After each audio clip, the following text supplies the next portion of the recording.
A continent-sized shadow falls across the late Cretaceous world, not from the body of a predator, but from the future itself. In the forests and floodplains of ancient North America, Tyrannosaurus rex still walks as if nothing is wrong. The rivers still move slowly through warm lowlands.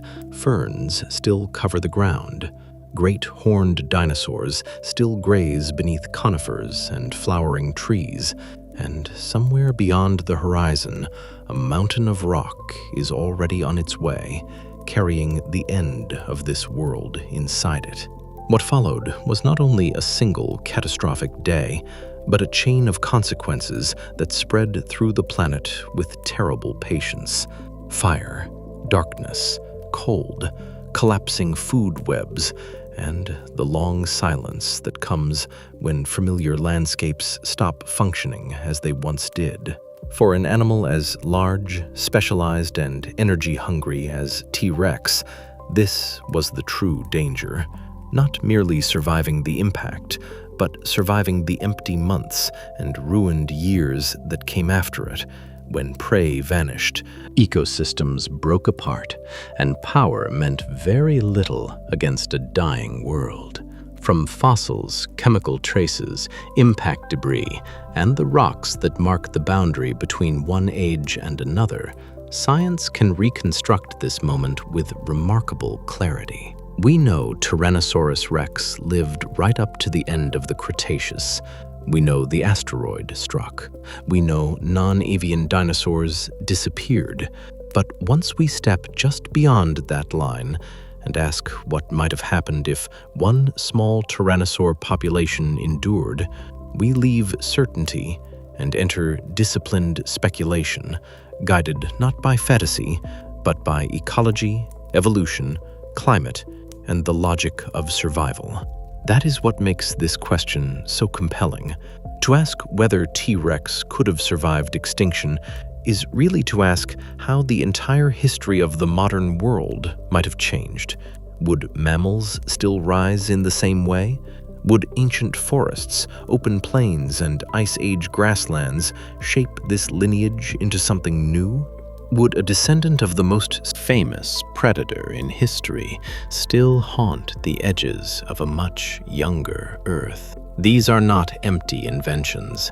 They rest on real constraints, real environments, real biological trade-offs, and the slow, powerful rules that govern life over millions of years. And following those rules, step by step, allows us to build a world that feels less like a fantasy and more like a lost branch of natural history. So, if you enjoy long journeys into vanished worlds, take a moment to like the video, subscribe, and tell me in the comments where on Earth you are listening from tonight. We will move slowly from the shattered end of the Cretaceous to forests, plains, glaciers, and our own age, watching one lineage change with Earth itself. Now, dim the lights, settle into the quiet, take one slow breath, and let the modern world drift gently out of view as we return to the last day of the dinosaurs and to the impossible question of what might have lived beyond it. The world that made Tyrannosaurus rex did not feel ancient while it existed. It felt immediate, green, damp, and alive. A broad, low country of river channels, wooded floodplains, swamps, fern meadows, and distant coastal wetlands spread across western North America near the very end of the Cretaceous. In that world, the days were not haunted by the idea of extinction.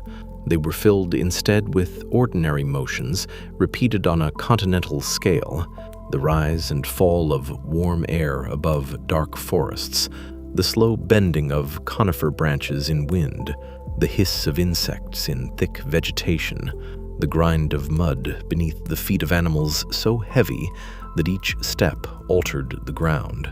Somewhere among these plains, often near water, often moving through a mosaic of open patches and denser stands of trees, walked the most famous land predator that science has ever recovered from stone.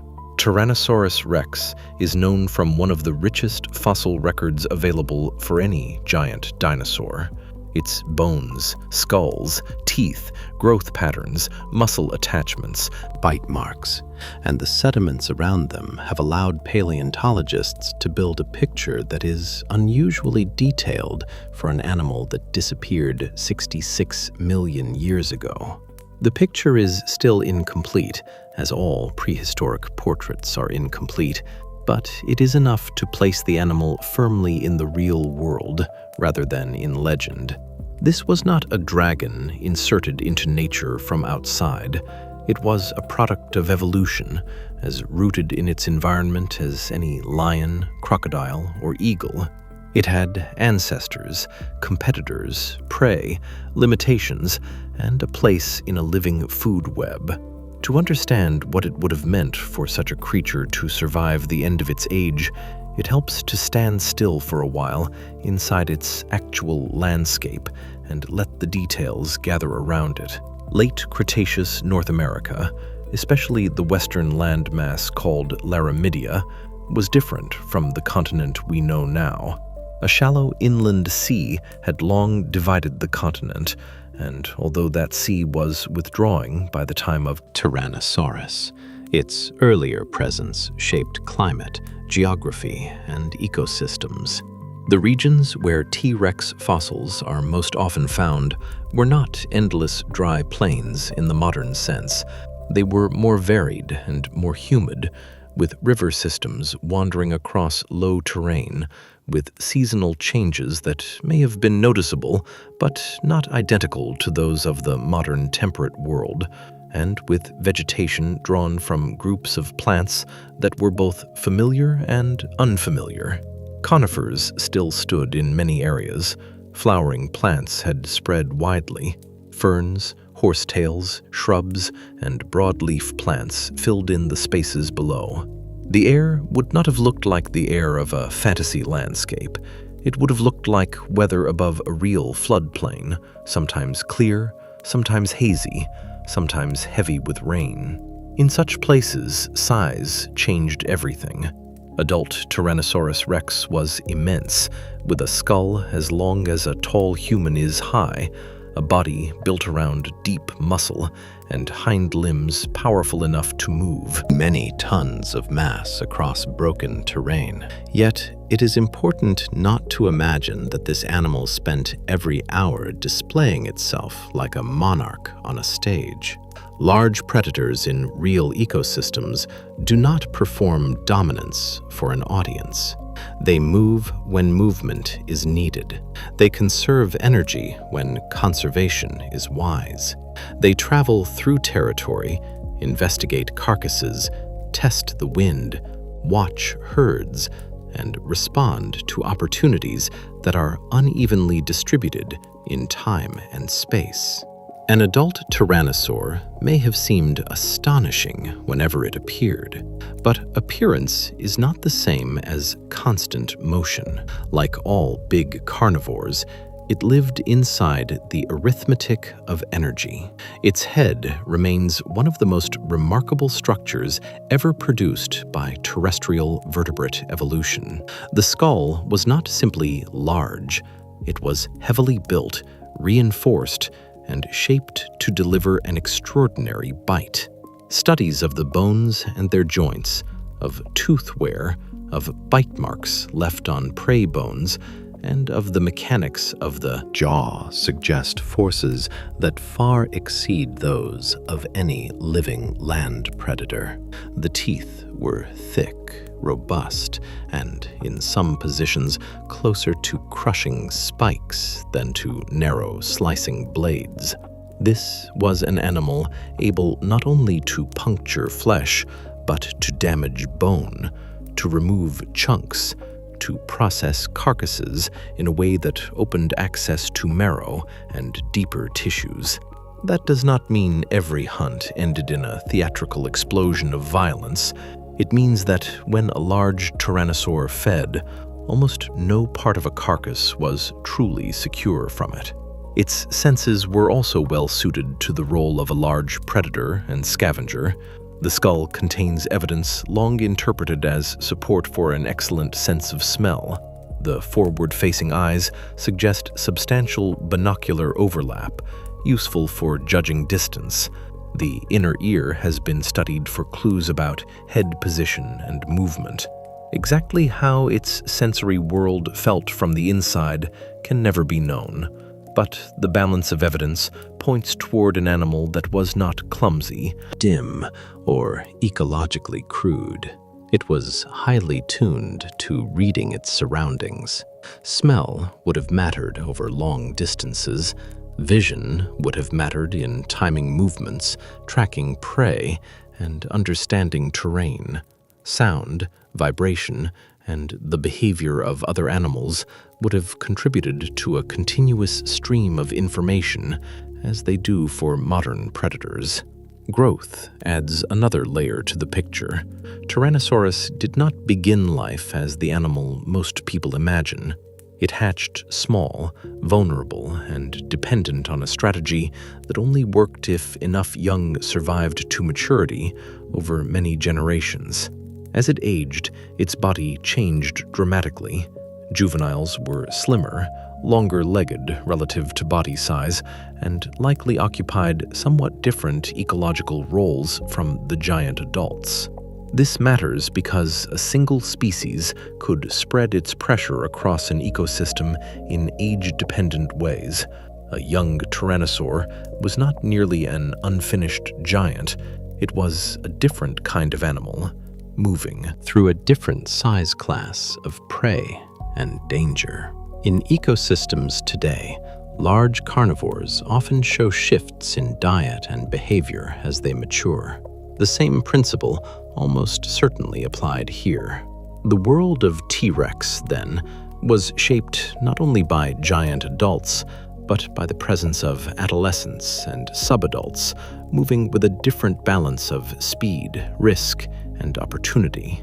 Its prey were among the largest herbivores ever to live on land. In northern parts of Laramidia, hadrosaurs such as Edmontosaurus were abundant. Horned dinosaurs like Triceratops shared the landscape. Both groups could reach enormous size and would have been formidable even as targets for the continent's greatest predator. A healthy adult Triceratops was not a passive meal waiting in the grass. It carried horns, mass, and momentum enough to make any attack dangerous. An adult hadrosaur, especially within a herd, also represented a challenge measured in force, awareness, and the simple difficulty of bringing down a large body that does not wish to die. This is one reason the old image of a tyrannosaur as a mindless engine of killing has gradually given way to something more grounded. However powerful it was, it still had to choose, to assess, to endure risk, and to work within the costs imposed by its own size. The question of whether Tyrannosaurus was primarily a hunter or a scavenger once attracted more debate than it deserves now. The false choice itself is the problem. In real ecosystems, large predators often do both whenever circumstances allow. Bears kill and scavenge, lions kill and scavenge, hyenas kill and scavenge, crocodilians kill and sometimes feed opportunistically on remains. An animal with the sensory equipment and bite force of T-Rex would have been under no pressure to refuse carrion when it found it. At the same time, the presence of healed bite marks on prey, the structure of its body, and the logic of sustaining such a large carnivore all support active predation as part of its life. The important point is not to force the animal into one category. It is to see it as flexible within the broad role of top predator, exploiting fresh kills, weak animals, juveniles, vulnerable adults, and carcasses whenever those opportunities appeared. That flexibility, however, had limits. It is one thing to be adaptable within a thriving ecosystem. It is another to survive after that ecosystem has been broken. But before we move toward catastrophe, it is worth noticing how successful Tyrannosaurus was in the world that still existed. It did not become the dominant large predator of its region by accident. Its body was a solution, and a powerful one, to the particular conditions of late Cretaceous North America. Heavy skull, strong neck, great bite force, reduced forelimbs, deep torso, balancing tail, long hind limbs relative to overall size, and a life history built around rapid growth into immense adulthood all make sense within the environment that shaped them. Evolution had refined this lineage over millions of years. Tyrannosaurus was not overbuilt in some wasteful, theatrical way. It was fitted with brutal precision to a rich and productive set of habitats capable of supporting huge herbivores and, in turn, a few equally huge carnivores. Its abundance in the fossil record does not necessarily mean it was abundant in life in absolute terms. Apex predators are rarely numerous compared with the herbivores beneath them. Their scarcity is part of how ecosystems remain stable. Each individual requires large amounts of energy. Each territory may need to be extensive. Each reproductive cycle is costly. What the fossils do show is that Tyrannosaurus was widespread and ecologically important. It was one of the defining large animals of its time and place, so integrated into the fabric of the ecosystem that the sediments preserving it often also preserve the traces of the world around it: flood deposits, plant remains, prey species, nesting grounds, and the marks of ancient river systems. The tyrannosaur was not standing against the background. It was part of the background. The land itself had room for it. That land also held other dangers and competitors: small and medium predators, crocodilians in waterways, disease, injury, floods, droughts, fires, and the ordinary attrition that shapes all populations must have claimed countless individuals. Even a giant predator can starve. Even a giant predator can be crippled by a wound or infection. Several tyrannosaur specimens show signs of healed injuries, reminders that survival in the late Cretaceous was not a smooth reign, but an accumulation of narrow escapes. Broken bones, infections, tooth damage, and old traumas preserved in the fossils tell us that these animals lived hard lives. They carried their histories in their skeletons. Their dominance was real, but it was never effortless. And yet, for all these ordinary difficulties, the world remained legible to them. A tyrannosaur could rely on certain continuities. Large herbivores would still move between feeding grounds and water. Seasons, whatever their exact form in these regions, would return in cycles familiar enough to shape behavior. Plants would grow, floodplains would produce, populations would rise and fall within recognizable limits. Even disturbance can be survived when disturbance itself belongs to a pattern. Floods come, then rivers settle. Fires pass, then vegetation returns.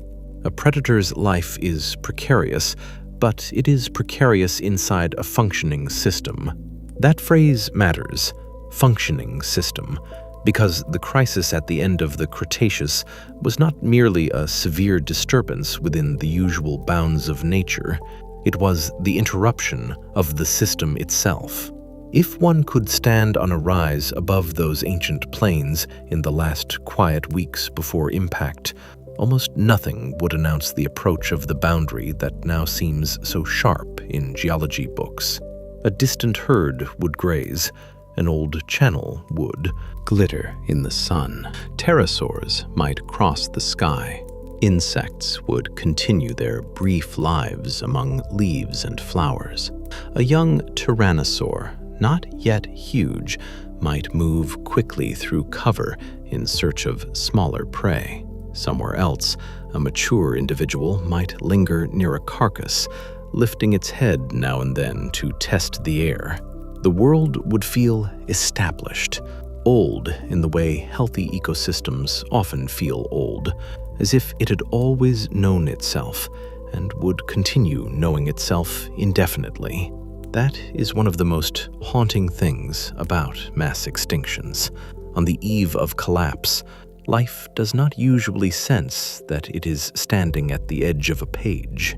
When paleontologists recover tyrannosaur bones today, clean them, compare them, and fit them into the broader story of the late Cretaceous, they are not only reconstructing an animal, they are reconstructing a confidence that nature once had in a particular arrangement of life. Huge herbivores could exist because enormous amounts of plant matter entered the system each year. Apex predators could exist because those herbivores did. Rivers nourished forests. Forests and wetlands stabilized soils, cycled nutrients, and fed insects and smaller vertebrates. Everything depended on everything else, even when the connections were not visible at a glance. T-Rex looked like a creature of pure force, but in truth, it was supported by delicate chains reaching downward through the whole ecosystem. A giant always stands on small things. That is why the survival of Tyrannosaurus cannot be treated as a simple question of toughness. Toughness belongs to bodies. Extinction belongs to systems. The animal we know from bone beds and museum halls was perfectly capable of crushing bone, of traveling long distances, of resisting injury for years, of growing from a hatchling to a multi-ton adult. None of that guaranteed anything once the world that fed those powers began to disappear. Before we can ask whether one lineage might have slipped through the narrowing gap, we have to watch the gap open. We have to turn from the warm, inhabited floodplains of the late Cretaceous toward the moment when the sky changed, the light changed, and the old kingdom of Tyrannosaurus began to lose the conditions that had made it possible at all. The object that ended the Cretaceous was, by any ordinary human scale, almost beyond comparison. Roughly 10 kilometers wide, striking at cosmic speed, it released energy so immense that no landscape near the point of impact could remain recognizable. It hit near what is now the Yucatan Peninsula, excavating a crater over 100 kilometers across and driving shock waves through rock, ocean, and atmosphere. But to imagine the event only as a single collision is to misunderstand its reach. The blow itself was instantaneous. The consequences were planetary, layered, and prolonged. Some unfolded in minutes, some in hours, some in seasons, and some over years that must have felt to surviving organisms like a long failure of the world to recover its balance. In the first moments, near the impact zone, the violence was direct. Rock vaporized. Debris was thrown high above the atmosphere. Seismic waves spread through the crust. Mega tsunamis moved through nearby seas. Yet, Tyrannosaurus rex did not live at the crater. The animal whose survival we are considering inhabited places far from the point of impact, separated from it by great distances. For those distant landscapes, the danger was not one simple blast wave sweeping uniformly across the continent. It was a cascade. Material ejected into the atmosphere re-entered and heated the sky. Dust and aerosols spread. Wildfires may have broken out widely in some regions, though their exact distribution and intensity remain subjects of active research. Darkness deepened as particles blocked sunlight. Temperatures fell. Photosynthesis weakened. The familiar exchange between sun, plant, herbivore, and predator began to break. This is the first essential truth of the extinction. A large predator does not disappear only when something kills it directly. It disappears when the living ladder beneath it is removed, rung by rung. Plants and plankton are rarely the stars of prehistoric storytelling, but they are the base upon which every large animal stands. When sunlight is reduced enough, the effects are not ornamental. Forest growth falters. New leaves become scarce. Seed production changes. Aquatic primary productivity drops. Herbivores lose forage. Reproduction becomes harder. Juveniles die at higher rates. Populations that once looked secure begin to thin, then fragment, then collapse. Only after these quieter losses have spread through time does the apex predator face the full meaning of the catastrophe. Late Cretaceous ecosystems were not identical everywhere, so the extinction likely did not proceed with perfect uniformity. Some habitats may have been buffered for a while by local stores of food, by water, by seeds, by detritus, or by the sheer inertia of living communities that do not vanish in a single afternoon. But buffering is not the same as rescue. A river may still flow after the plants along its banks are stressed. A herd may continue for a season after reproduction has failed. A large carcass may sustain scavengers for days or weeks. These are delays, not solutions. The system can seem alive while already moving toward a lower state from which its old complexity cannot return. To a tyrannosaur on the ground, the extinction would not necessarily have announced itself as a moment of understanding. It may have arrived instead as weather that did not improve, as prey that became harder to find, as scents that grew faint across familiar ranges. Geology preserves some of this story in fine dust and chemistry. The boundary layer marking the end of the Cretaceous is enriched in iridium, an element rare in Earth's crust, but more common in asteroidal material. Shocked quartz, microtectites, soot, and other signals connect sites around the world to one extraordinary event. These are not poetic hints. They are physical records. They tell us that the Earth system absorbed a violent external blow and then passed that disturbance through air, water, and life. When paleontologists say that non-avian dinosaurs disappeared at this boundary, they are not compressing a tidy narrative from imagination. They are reading a pattern in fossils that stops where the boundary lies and does not resume afterward, except in the lineage of birds.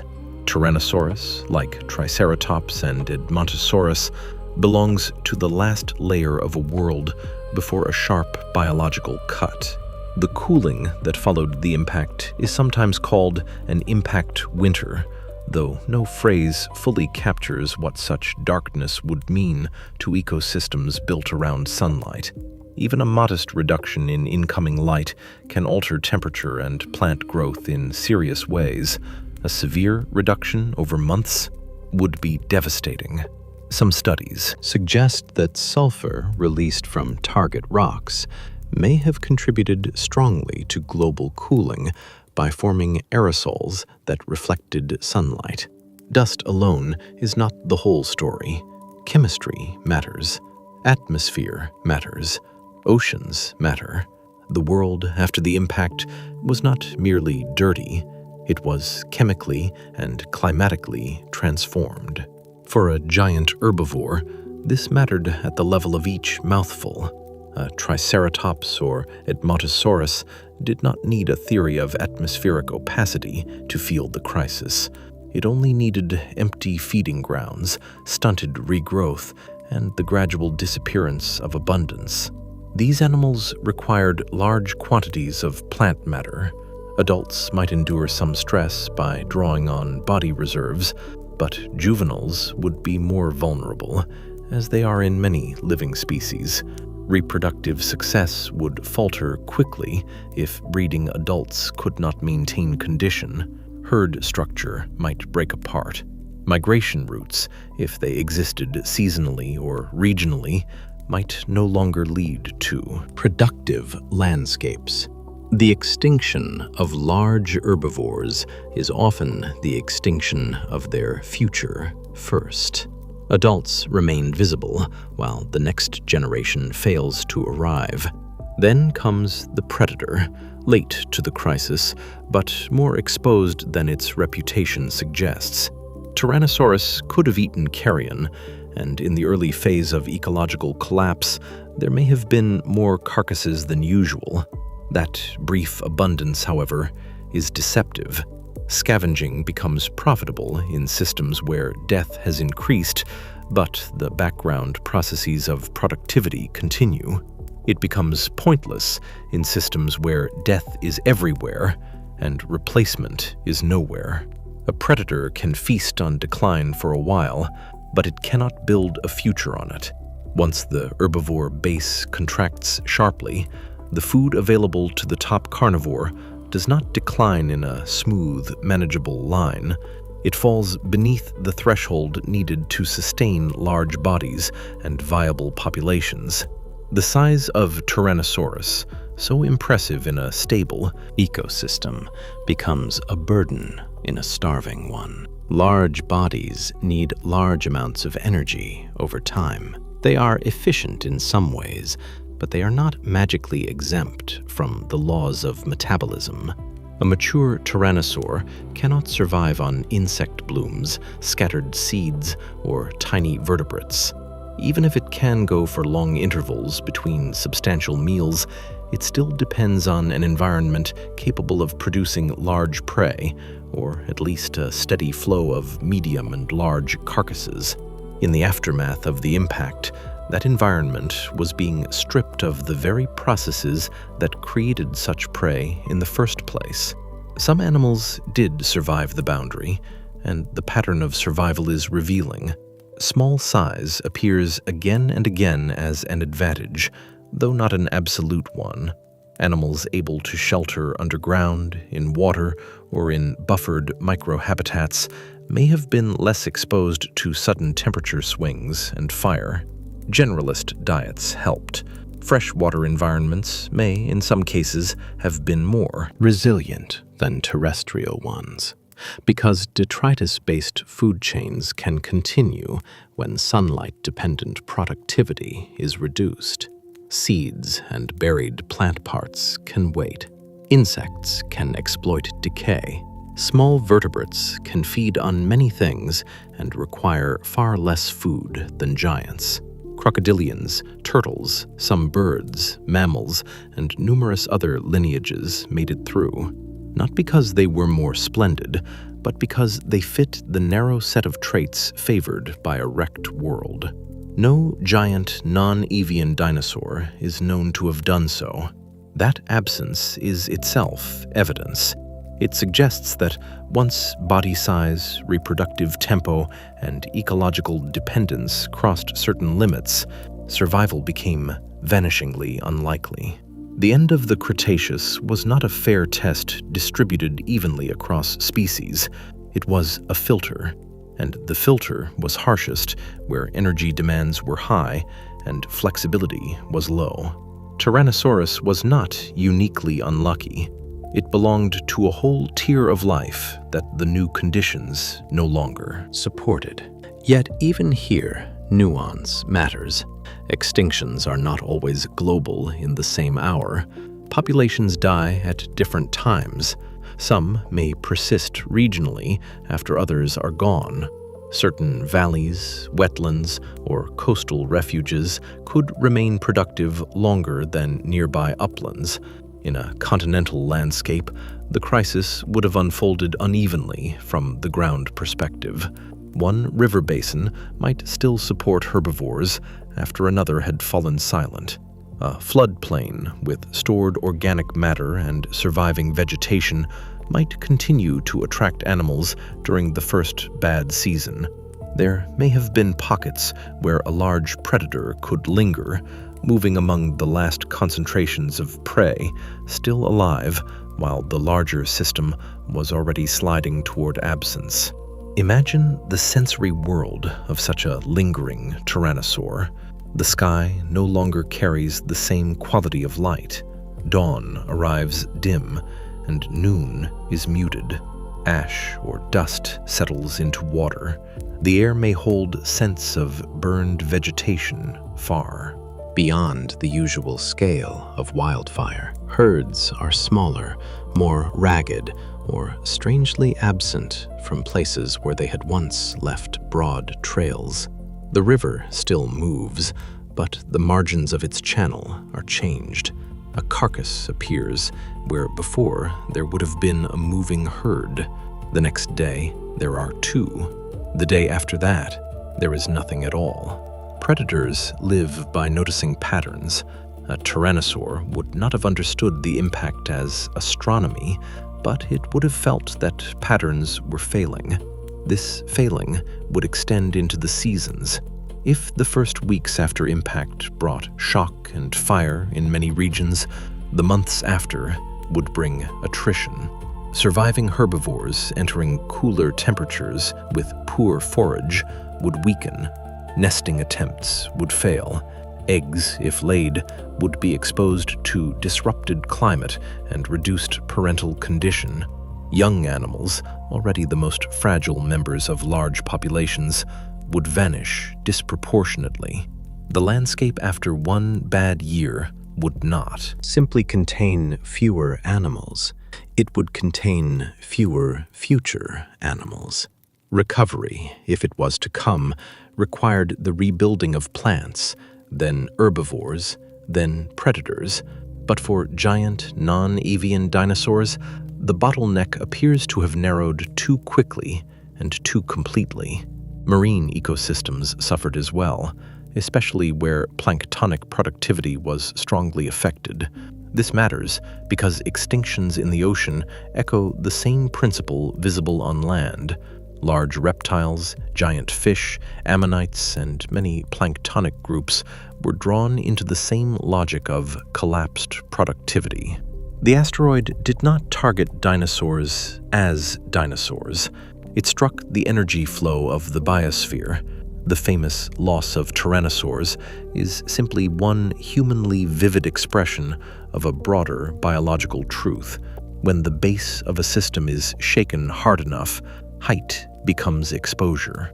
There may also have been a later warming phase linked to greenhouse gases released or triggered by the impact and its consequences, but that does not rescue the terrestrial dinosaurs from the first crisis. Once populations have crashed beyond viability, a return of warmth cannot restore them. Extinction has a one-way character. It is not enough for conditions eventually to improve in some abstract planetary sense. Enough breeding individuals must remain in enough connected habitats at the right times for a lineage to continue. If that chain breaks, the climate of a later century is irrelevant. For Tyrannosaurus, the question is not whether Earth ever became habitable again. It clearly did. The question is whether any population of this lineage could bridge the dead interval between the old world and the recovering new one. And that interval was long in biological terms. Plants can rebound from seeds, roots, spores, or surviving patches. Small animals can exploit detritus, shelter, and generalist diets. But a giant predator cannot shrink its needs overnight. It cannot transform its reproductive strategy in a generation. It cannot lay aside millions of years of specialization because the sky has gone dark. Evolution can do much, but only if enough organisms survive long enough for selection to act. During the first phase after the impact, there is no time for grand adaptive redesign. There is only selection among what already exists. This is why the end Cretaceous catastrophe was such a merciless test of ecological fit. Tyrannosaurus rex was exquisitely fitted to one world, and that world was removed. The animal's very excellence becomes part of the tragedy. It had the right body for giant prey in productive floodplains, the right senses for ranging over rich lowlands, the right bite for bone and flesh, the right growth trajectory for a land where enormous herbivores could support enormous carnivores. But the event at Chicxulub was not asking which creature was best within the late Cretaceous. It was asking which creatures could survive when the late Cretaceous itself no longer functioned. Still, the word no longer should be handled carefully. Worlds do not vanish all at once from every corner. They fray. Their old productivity persists in places, then weakens, then breaks. A line of trees survives by a river while the upland forest dies back. A wetland continues to hold life after a nearby plain has emptied. A carcass drifts into a channel and feeds opportunists. A nesting ground is deserted. A juvenile predator grows thin, but not yet dead. Somewhere, perhaps only for a brief season, some large animals remain. That possibility is small, but it matters, because any serious attempt to imagine a surviving tyrannosaur lineage must begin not with triumph, but with these last scraps of continuity. The Extinction, therefore, presents two different stories at once. The first is the global story recorded in geology and fossils: asteroid impact, atmospheric disruption, ecological collapse, disappearance of non-avian dinosaurs. The second is the local story, repeated unevenly across countless habitats. One valley darkens, one river silts, one herd fails, one predator wanders farther than usual, one population finds a temporary refuge. Science is very strong on the first story. It is necessarily less detailed on the second, because local experiences are rarely preserved with that precision. Yet life is always lived locally. If Tyrannosaurus had any chance at all, it would have existed not in the abstract category of dinosaur, but in a particular place, at a particular moment, under a particular set of temporary conditions. The boundary in the rocks is sharp. The boundary in lived experience may have been made of many smaller endings. A tyrannosaur does not disappear when a geologist draws a line. It disappears when the last members of the last viable population fail to leave descendants. Somewhere between the impact and that final silence lies the narrowest possible opening for an alternative history.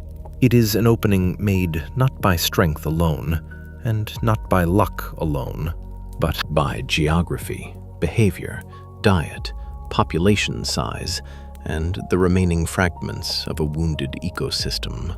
To see whether such an opening could exist, we have to stop thinking of Tyrannosaurus as an icon and begin thinking of it as a biological population pressed against hard limits, searching through the wreckage of its own world for one place where the old rules might hold a little longer.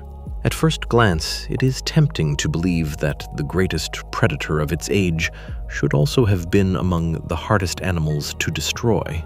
Power has a way of borrowing the language of permanence.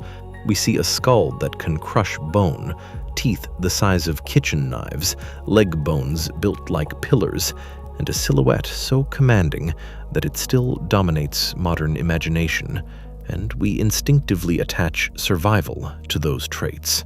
But the extinction at the end of the Cretaceous was not a duel between danger and strength. It was an energy crisis unfolding across an entire biosphere. In such a crisis, large Carnivores are often not the survivors. They are the delayed casualties, standing high enough in the food web to feel the full force of every loss below them. A predator of the size of Tyrannosaurus lived on a narrow summit. Even in a stable ecosystem, the number of animals at that summit must have been small compared with the plant eaters beneath. Every adult required territory, prey, and time. Hunting was costly. Reproduction was costly. Growth to adult size was costly. A giant predator can fast longer than a tiny animal in some circumstances, but that does not make it resilient to long-term collapse. It simply means that starvation may arrive more slowly and less visibly. The body becomes a reserve, then a burden. Muscles draw on themselves. Movement becomes more expensive as opportunities decline. A large animal may travel farther in search of food, but longer travel burns more energy and increases risk. The same size that once helped dominate a rich landscape can become a tax when the landscape empties. This is a familiar pattern in living ecosystems. Big carnivores require broad, productive territories. When prey numbers fall below certain thresholds, carnivore populations often decline quickly, even if adults appear formidable. Wolves can disappear from a region not because they forget how to hunt, but because the densities of ungulates drop or the land fragments. Tigers can persist at low numbers only where prey remains abundant enough to support them. Lions depend on large herbivore biomass. Polar bears, supremely adapted to their role, become vulnerable when the ice platform that gives them access to prey changes. In every case, the predator's strength is real, but it is conditional. It exists only while the structure below it remains intact. Tyrannosaurus was subject to the same rule, only on a scale now lost to time. Its specialization made the problem sharper. There is no reason to imagine T-Rex as incapable of opportunism. It likely scavenged, probably took prey of different ages and sizes when possible, and may have moved between habitats more flexibly than old illustrations once suggested. Yet, flexibility within a giant predator's life has limits set by body size and anatomy. It could not suddenly become a small omnivore. It could not switch to living primarily on invertebrates, seeds, and little vertebrates, the way a fox, crow, or raccoon might exploit a damaged landscape. Its skull, jaws, and body were tuned for substantial prey and for feeding styles that made sense only when large bodies were available to consume. Opportunism helps at the margins. It does not dissolve the fundamental demands of being an 8 or 9 ton carnivore. Population biology deepens the problem.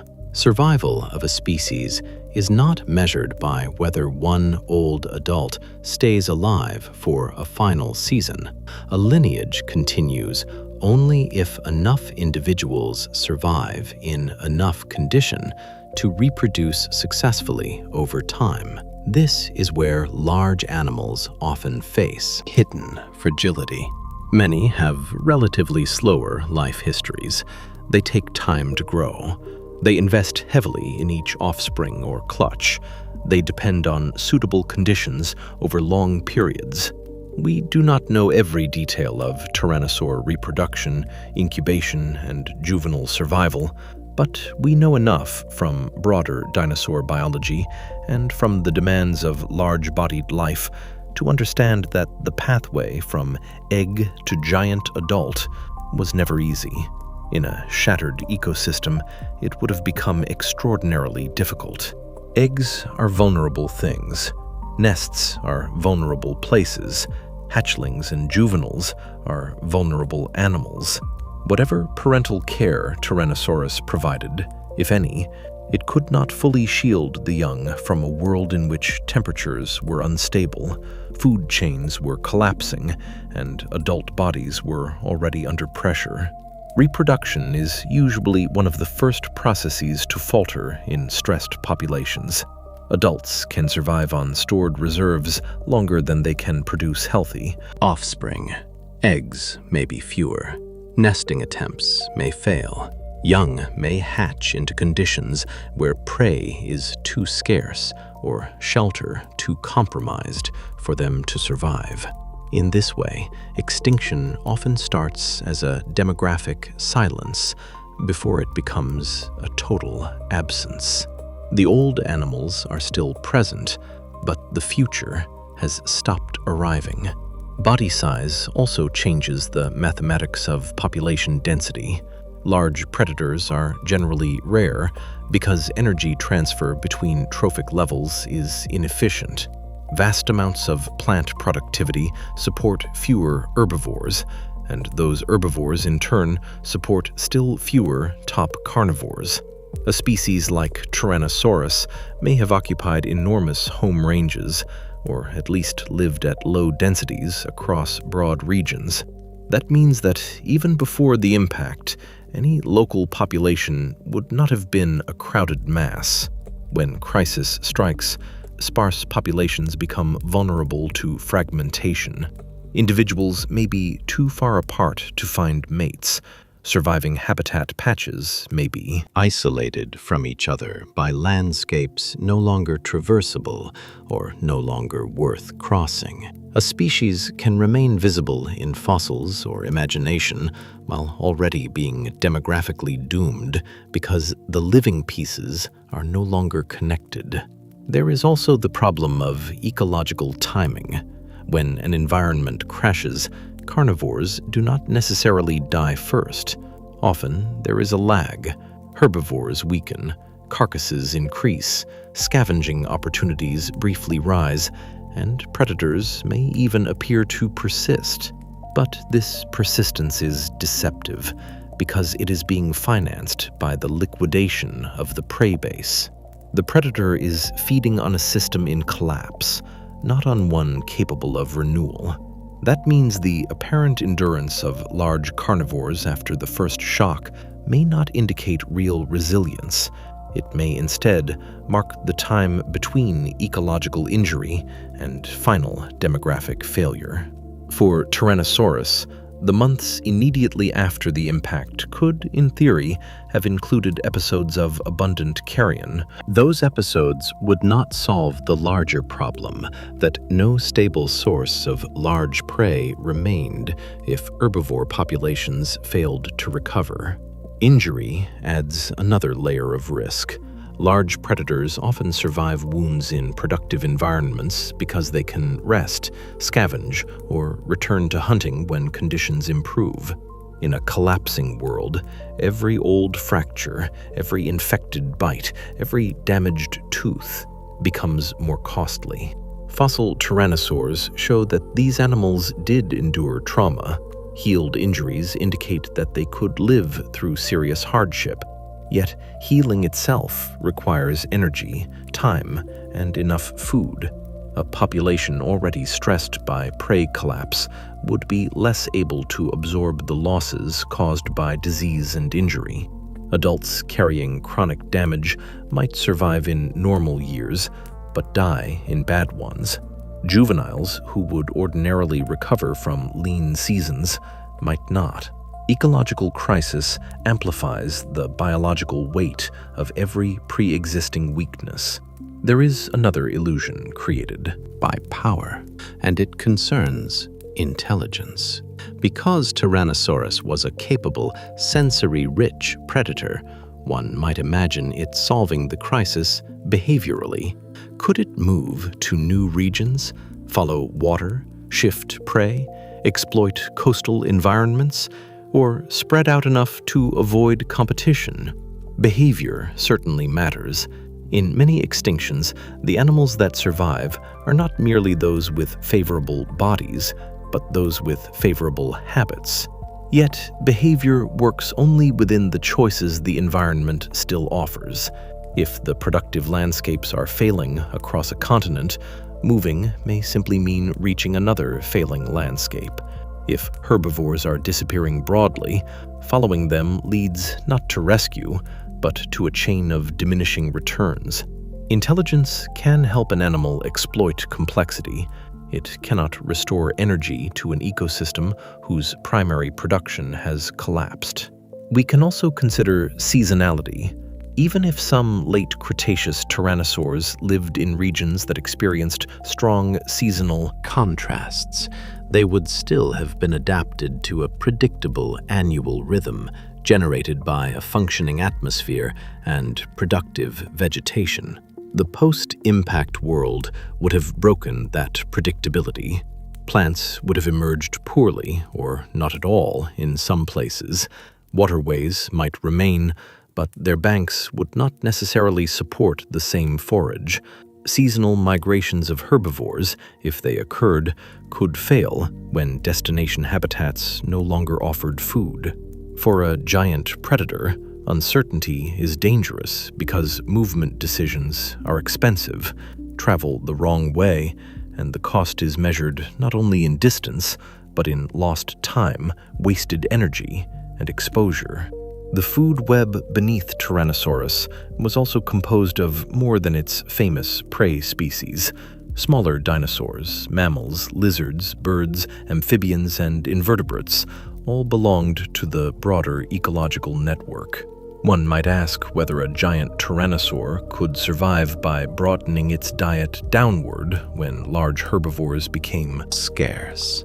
In theory, any carnivore under stress will take smaller prey if it can. In practice, body size imposes brutal inefficiencies.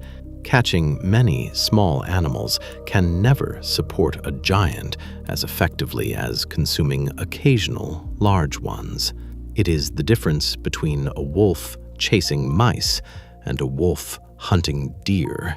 The activity may be possible, but the energetic logic is poor.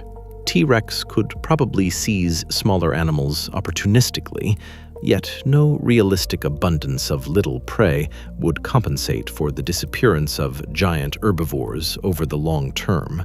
This is why extinction filters so often favor small, sheltered, generalist organisms. They can bridge the gap. They can persist on fragmented resources, survive in microhabitats, reproduce quickly, and take advantage of temporary food sources. Tyrannosaurus belonged at the opposite end of almost every one of those measures. It was large, exposed, energetically costly, and embedded in a food web tier that depends on the success of many layers below it. None of this diminishes the magnificence of the animal. If anything, it sharpens it. We are looking not at a failed design, but at a design so well matched to a rich world that it became fatally mismatched to a broken one. The fossil record after the boundary reinforces this view, not by showing tyrannosaurs lingering in altered form, but by showing absence. No clear non-avian dinosaur lineage, large or small, is known to cross the boundary, except birds. This suggests that the disadvantages facing Tyrannosaurus were part of a larger pattern affecting terrestrial dinosaurian life broadly.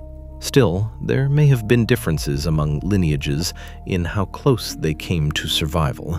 Small body size, more varied diets, and perhaps bird-like ecologies helped avian dinosaurs pass through the filter.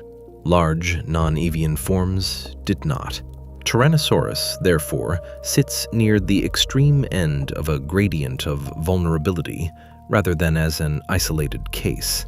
And yet, extinction is not a moral certainty encoded in anatomy. It is a matter of probability. Very low probability is not the same as absolute impossibility. That distinction matters because the question before us is not whether T-Rex survived in reality. It did not. The question is, what would have been required for a population to do so? To answer that, we have to identify not the average fate of the species, but the rare combination of factors that might have bent probability slightly away from zero. The more clearly we understand its vulnerabilities, the more precisely we can see the kind of refuge it would have needed. The refuge could not simply be a place with one last carcass or one sheltered grove. It would have to meet several conditions at once. Enough primary productivity must remain, or return quickly enough, to sustain herbivores. Enough herbivores must remain, or be replaced, to sustain large carnivores. The habitat must be large enough for more than one individual, and connected enough for breeding. Climate stress must be buffered relative to surrounding regions. Fire, darkness, and cold cannot be equally devastating there. Water must remain dependable. Smaller prey and carrion might help temporarily, but not indefinitely. Above all, the population must not shrink below a threshold from which it cannot recover. That threshold is difficult to define for extinct animals, but its logic is universal. Very small populations suffer from chance events, inbreeding, skewed sex ratios, loss of juveniles, and simple bad luck. A species can survive global catastrophe in the abstract and still vanish because the last survivors are too few, too old, too scattered, or too damaged to re-establish a breeding population. Thus, when we say Tyrannosaurus was vulnerable, we are speaking not just about the hunger of individuals, but about the fragility of the entire reproductive chain that turns one generation into the next. Even if a handful of adult tyrannosaurs found enough food for a year or two, that would not be enough if hatchlings could not make it, if nests failed repeatedly, or if subadults could not reach maturity. The species' visible giants would become its final ghosts, impressive in body, but biologically stranded. In conservation biology today, there is a distinction between animals that are alive and populations that are viable. The difference between the two may be measured in decades for some long-lived species, but it is decisive. A viable population can absorb losses and continue. A non-viable one merely delays extinction. Any hypothetical surviving tyrannosaur lineage must therefore pass not only the test of immediate survival, but the harder test of remaining reproductively viable through a prolonged ecological bottleneck. Some modern reptiles offer useful analogies, though no living animal mirrors Tyrannosaurus closely. Crocodilians can go long periods without food, exploit aquatic refuges, and consume a variety of prey and carrion. Large birds can travel, Scavenge, and reproduce with different life history constraints. Monitor lizards show how flexible predatory reptiles can be. But these comparisons mostly highlight how unlike them Tyrannosaurus was in crucial ways. It was not semi-aquatic. It did not have the body plan of a turtle or crocodile, able to sit in buffered freshwater refuges while terrestrial ecosystems suffered above. It was a giant terrestrial predator whose success depended on land food webs. That is exactly the zone where the end Cretaceous crisis hit hardest. There may be one more subtle vulnerability worth considering: ecological confidence. A highly successful apex predator can become tied to stable prey behaviors and stable habitat structure, not because it lacks flexibility, but because successful strategies are repeated and reinforced over generations. If herbivores normally move through certain floodplains, if carcasses appear in certain habitats, if nesting or territorial behavior follows familiar environmental cues, then the predator's world becomes predictable in ways that support its size and specialization. Catastrophe breaks predictability. Suddenly, successful habits lead nowhere. Efficient routes waste energy. Formerly productive territory becomes empty. A species adapted to abundance can find itself behaviorally stranded in a geography that no longer behaves as it used to. For all these reasons, the baseline expectation remains bleak. A normal tyrannosaur population facing the end Cretaceous collapse would almost certainly fail. Its prey base would contract, its juveniles would be at risk, its adults would demand more energy than the damaged environment could reliably provide, and its sparse numbers would make reproductive recovery unlikely. This is the sober scientific position implied by the fossils. But within the bleakness, there remains a narrow analytical task. If extinction came because the species depended on large prey in productive terrestrial ecosystems, then survival would require a place where productive terrestrial ecosystems persisted longer than usual, where prey could remain concentrated, and where a reduced, perhaps atypical subset of the tyrannosaur population could hold on. That subset might not look like the average image of Tyrannosaurus in popular culture. It might include younger, smaller adults, if such individuals required slightly less food. It might favor territories close to water and wetlands, where productivity and carrion persisted. It might depend on especially opportunistic feeding behavior. It might involve individuals already living near ecological edges, where diet and movement were more varied. None of these factors is strong enough to save the species on its own. But together, they begin to define the only kind of path that makes sense. Not the survival of the old king in full power, but the desperate continuation of a marginal population in an unusually fortunate pocket of the ruined world. And once we imagine that pocket, the question subtly changes.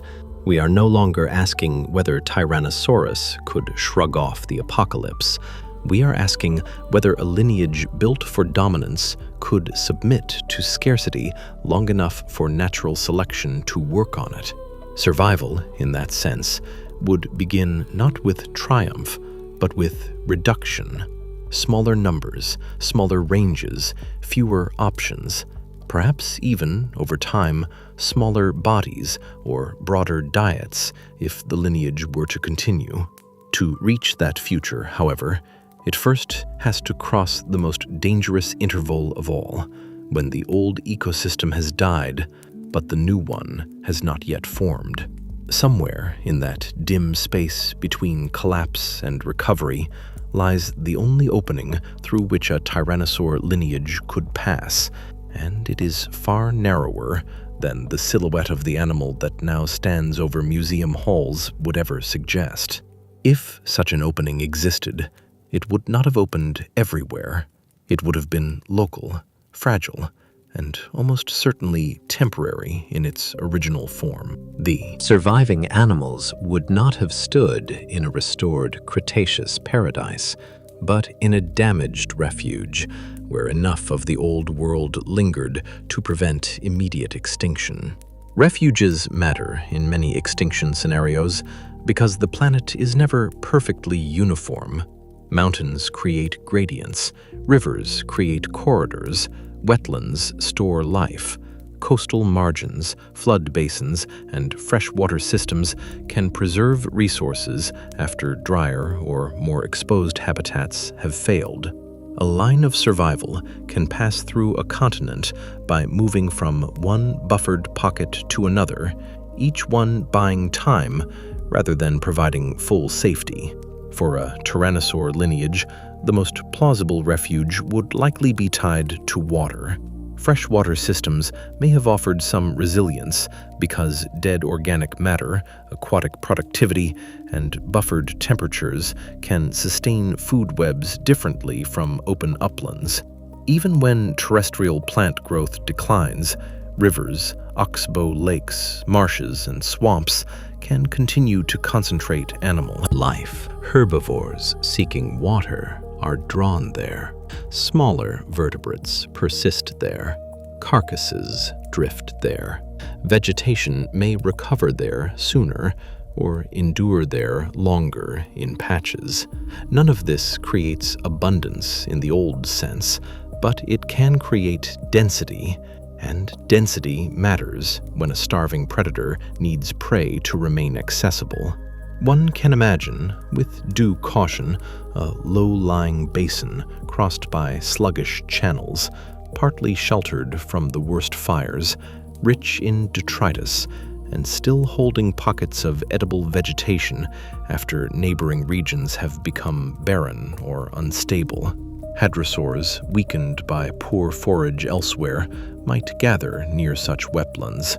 Juveniles and smaller animals might continue to exploit cover and water edges. Crocodilians and turtles, themselves among the more resilient survivors of the boundary, could persist there. A large tyrannosaur reaching such a refuge would not find normal life. It would find enough continuity to postpone death. In extinction studies, postponement can be everything, because time is the raw material from which all later recovery is made. Behavior would matter here more than in the old stable world. A predator able to scavenge readily, to tolerate long intervals between meals, to move along river corridors, and to exploit weakened prey rather than only healthy adults would be favored. Tyrannosaurus likely already possessed some of these traits. The question is whether a few individuals possessed them strongly enough in the right landscape to remain alive through the darkest phase. The old image of a tyrannosaur charging endlessly at giant horned dinosaurs is not useful here. Survival would reward patience, opportunism, and access to concentrated resources. An animal feeding on stranded fish, juvenile vertebrates, carcasses, weakened herbivores, and whatever else remained available near water would be better placed than one tied to vanished herds in open country. Size could also shift the odds. We do not need to imagine immediate evolutionary change to see that smaller members of the species might fare slightly better in the short term. A subadult tyrannosaur required less total food than a fully grown giant, could move more efficiently in some circumstances, and may already have been accustomed to smaller prey. This does not mean juveniles would automatically be favored. They also faced predation and vulnerability of their own, but a population bottleneck might naturally leave behind individuals that were not yet or not fully at the largest body sizes known from classic adult specimens. In many species, catastrophe does not preserve the average form. It preserves whatever combination of age, location, and behavior happens to fit the temporary world. Population structure therefore becomes central. A viable refuge could not depend on one ancient adult. It would need multiple individuals of breeding age, enough overlap in range for contact, and enough food over multiple years to let reproduction resume at some level. The first generation after the impact would be the hardest. Eggs or hatchlings produced too soon might fail if climate remained unstable or food too scarce. But if the refuge endured long enough for plant communities to begin reassembling, if herbivore numbers stabilized locally, and if the tyrannosaur population stayed just above the edge of disappearance, then the lineage could, in theory, enter a new phase. That phase would no longer be about mere survival of the old form. It would be about evolution under pressure. Here, the distinction between species and lineage becomes important. The exact animal known from the Hell Creek and related formations was shaped by late Cretaceous conditions. If descendants persisted for millions of years afterward, they would not remain static. Selection would act on whatever variation already existed within the surviving population. Traits that reduced energy demand, broadened diet, improved thermoregulation, altered growth patterns, or favored use of refuge habitats could spread over generations. Some of these changes might be subtle at first: a slightly slower growth trajectory, a slightly smaller average adult size, a somewhat broader prey spectrum, a different seasonal rhythm. But across deep time, subtle shifts accumulate. There is no need to invent dramatic transformations too early. Evolution works with what populations can already express. A surviving tyrannosaur lineage would still begin as tyrannosaur. It would still carry the skull architecture, the predatory senses, the hind limb dominance, and much of the general body plan that defined its ancestry. Yet every generation living in a poorer, cooler, less dinosaur-dominated world would be tested differently from its ancestors. The lineage might drift toward being less dependent on the largest possible herbivores. It might become more tied to wetlands, forests, or ecotones. It might favor prey that remained common in the recovering Paleocene, rather than prey typical of the late Cretaceous.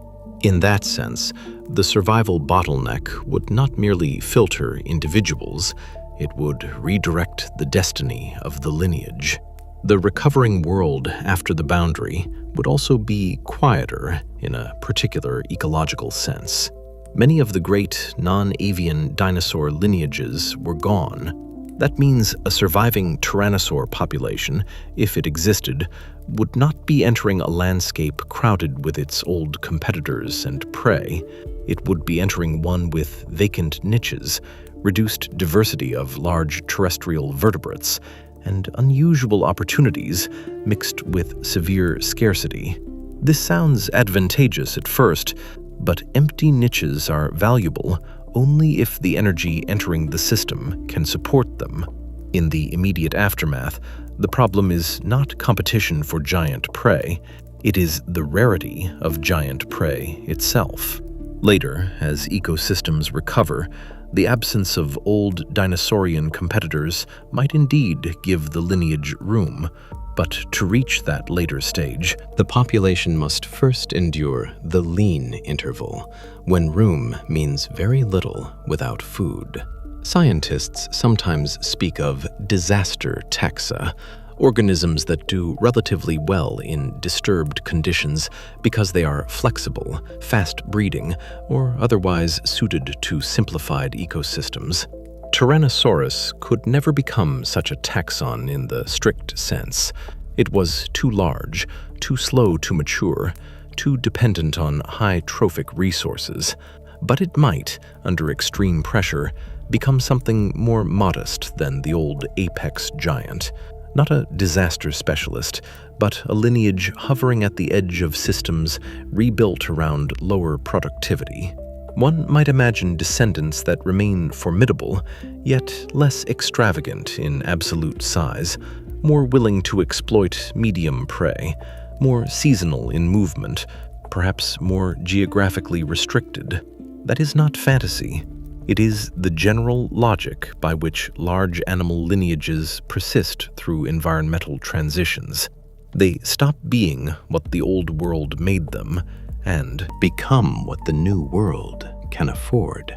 Geography after the impact would decide much of this. Some regions of North America may have recovered plant cover sooner than others. Some waterways may have remained attractive corridors through devastated country. Some basins may have trapped moisture and detritus. The fossil record will probably never tell us in full detail which exact valleys or wetland systems were most buffered in the first years after the boundary, but if one seeks a credible survival path, it likely passes through such places rather than across exposed open terrain. The last tyrannosaurs would have had to become creatures of margins between water and land, between dead forest and surviving patch, between the extinct world and the recovering one. Even then, the odds remain poor. A single harsh season could finish the refuge. Disease could move through concentrated surviving populations. One failed breeding cycle could push numbers below recovery. Flood or drought could erase the local advantages of the basin. The reason the survival of Tyrannosaurus is such a compelling question is precisely that it forces us to respect how small changes in contingency can alter enormous histories. If the refuge fails, the lineage ends, and mammals inherit a world without large, non-avian dinosaurs. If the refuge holds just a little longer, another history begins to write itself. That possible history would start almost invisibly. No triumphant return, no immediate age of dinosaur supremacy reborn, just a few breeding animals in a damaged landscape, their offspring entering a Paleocene world unlike the one their ancestors knew. The young of this surviving line would grow up not under the vast herds and warm floodplain abundance of the late Cretaceous, but under a reduced sky, in habitats where resilience mattered more than domination. Over time, the lineage would either vanish anyway, trapped by too little diversity and too little prey, or slowly stabilize as ecosystems around it became more productive again. Only after that stabilization could deeper evolutionary possibilities emerge. What makes this scientifically interesting is that it links catastrophe to macroevolution in a direct and elegant way. The end of the Cretaceous was both an ending and a sorting event. Most large terrestrial dinosaurs were removed, birds survived, mammals expanded. But if one non-avian tyrannosaur line had crossed the boundary, even barely, then the early Cenozoic would not have begun as a purely mammalian terrestrial experiment. A remnant of the old dinosaurian order would still be present, however reduced. That presence alone could change competitive interactions, predation pressures, prey evolution, and the tempo by which certain mammal groups expanded. The downstream consequences might be vast, even if the initial survival event were tiny. For now, though, it is enough to imagine the smallest credible beginning, a wet, dim refuge, a handful of survivors. A world still cold with dust and ash, but not entirely empty. Herbivores gathering where vegetation persists, carcasses in the shallows. A subadult tyrannosaur, not yet one of the legendary giants, moving carefully through reeds and mud, alive because it needs a little less than the adults needed, feeding because the basin still holds one fragile concentration of life. Nearby, perhaps, an older animal remains, scarred, underfed, dangerous still, but no longer master of an empire. Between them and extinction stands not power, but time. One more season, one more clutch, one more year in which the plants return a little further along the water's edge.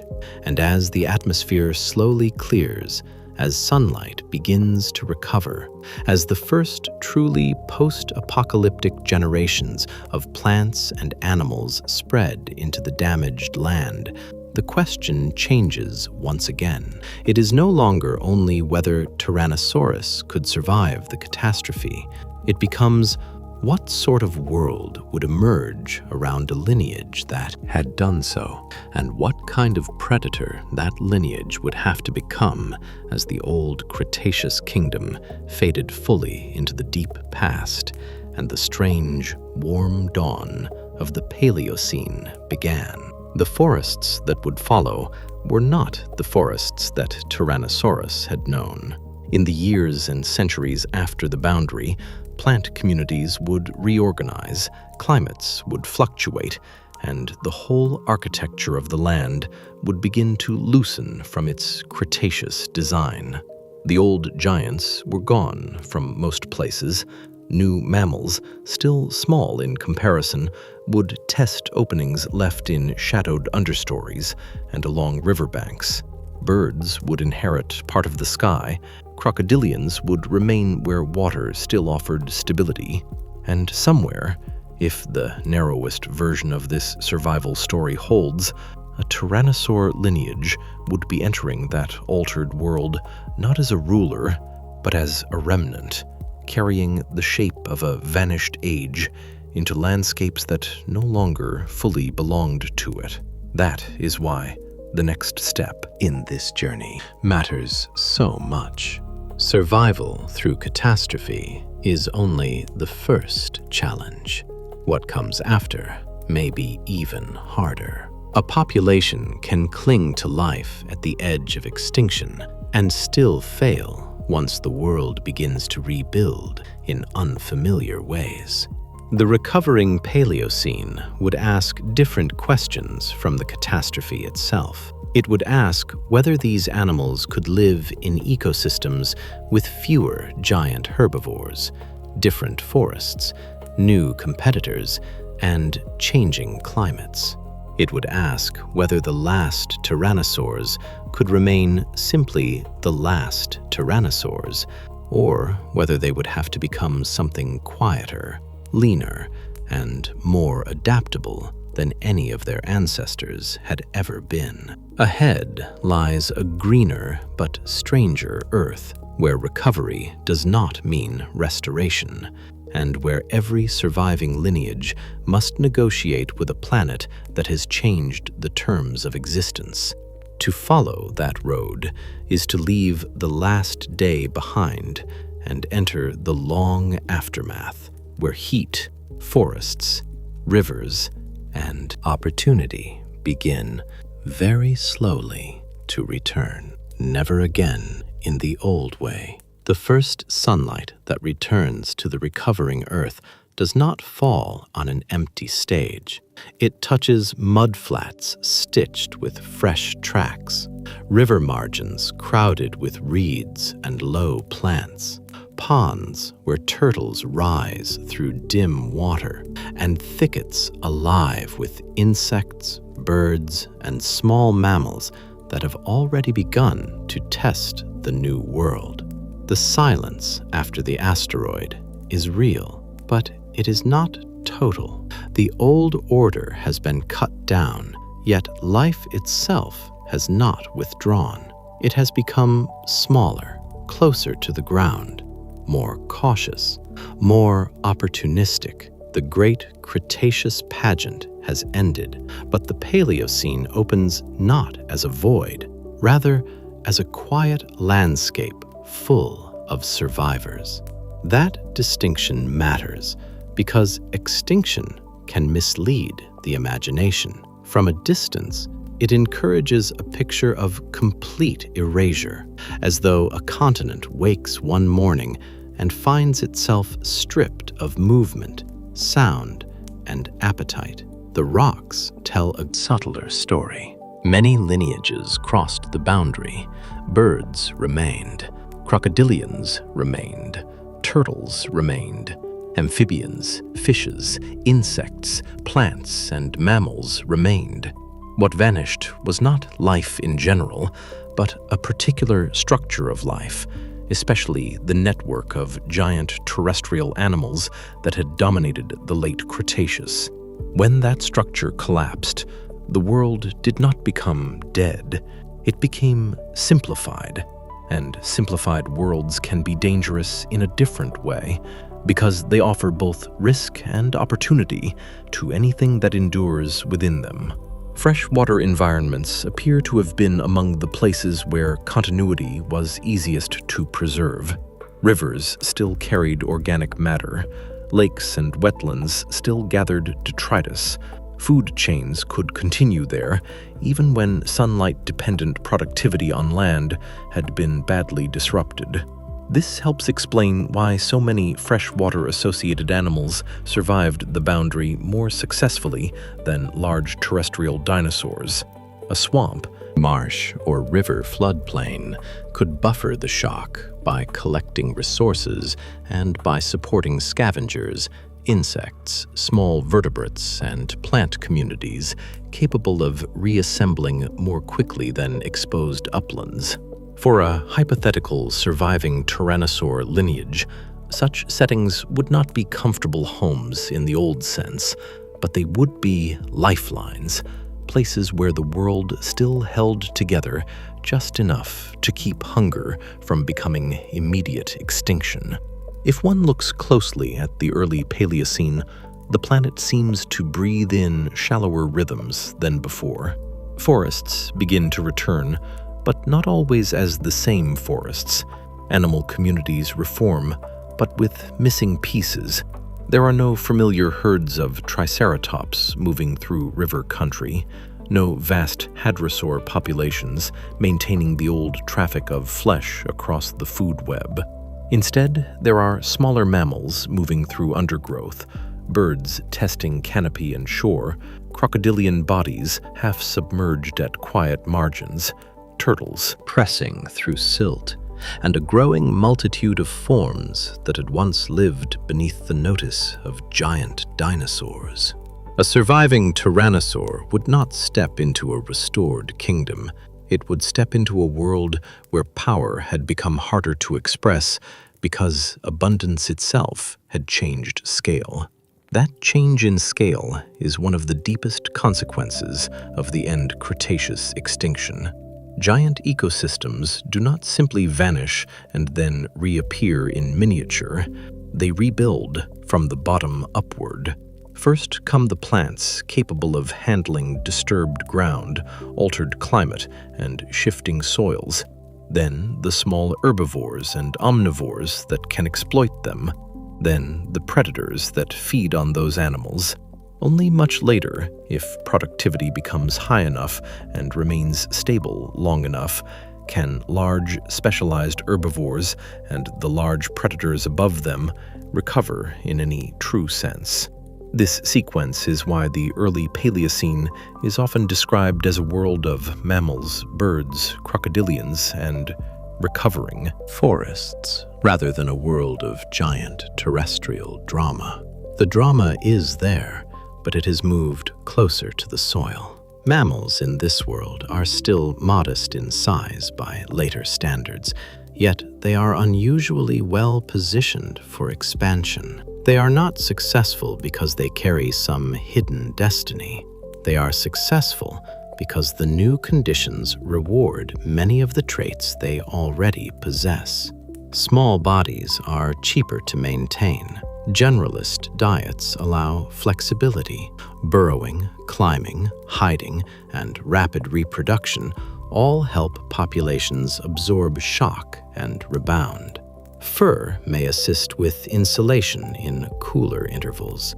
Live birth, prolonged parental care in some forms, and varied feeding strategies give different mammal lineages a range of options in unstable environments. None of this makes mammals invincible, and many mammal lineages also disappeared at the boundary. But relative to giant non-avian dinosaurs, they sit in a more favorable position within the new energy economy of the Paleocene. The rise of mammals in our real world depended on this favorable position combined with the removal of many dominant reptilian competitors from large terrestrial niches. That point deserves emphasis. Mammals did not suddenly become superior in every dimension after the asteroid. They inherited opportunity because the landscape of competition had changed. Once the giant herbivores and giant non-avian predators were gone, ecosystems on land had room to experiment. Mammal lineages could diversify into forms that had previously been restricted, suppressed, or ecologically marginal. Some became specialized herbivores, some became larger predators, some returned to the water, some moved into the trees, others remained small and numerous. The early Cenozoic was not a single mammalian conquest. It was a long, branching process made possible by ecological vacancy. If a tyrannosaur lineage had survived, even in reduced form, that vacancy would have narrowed.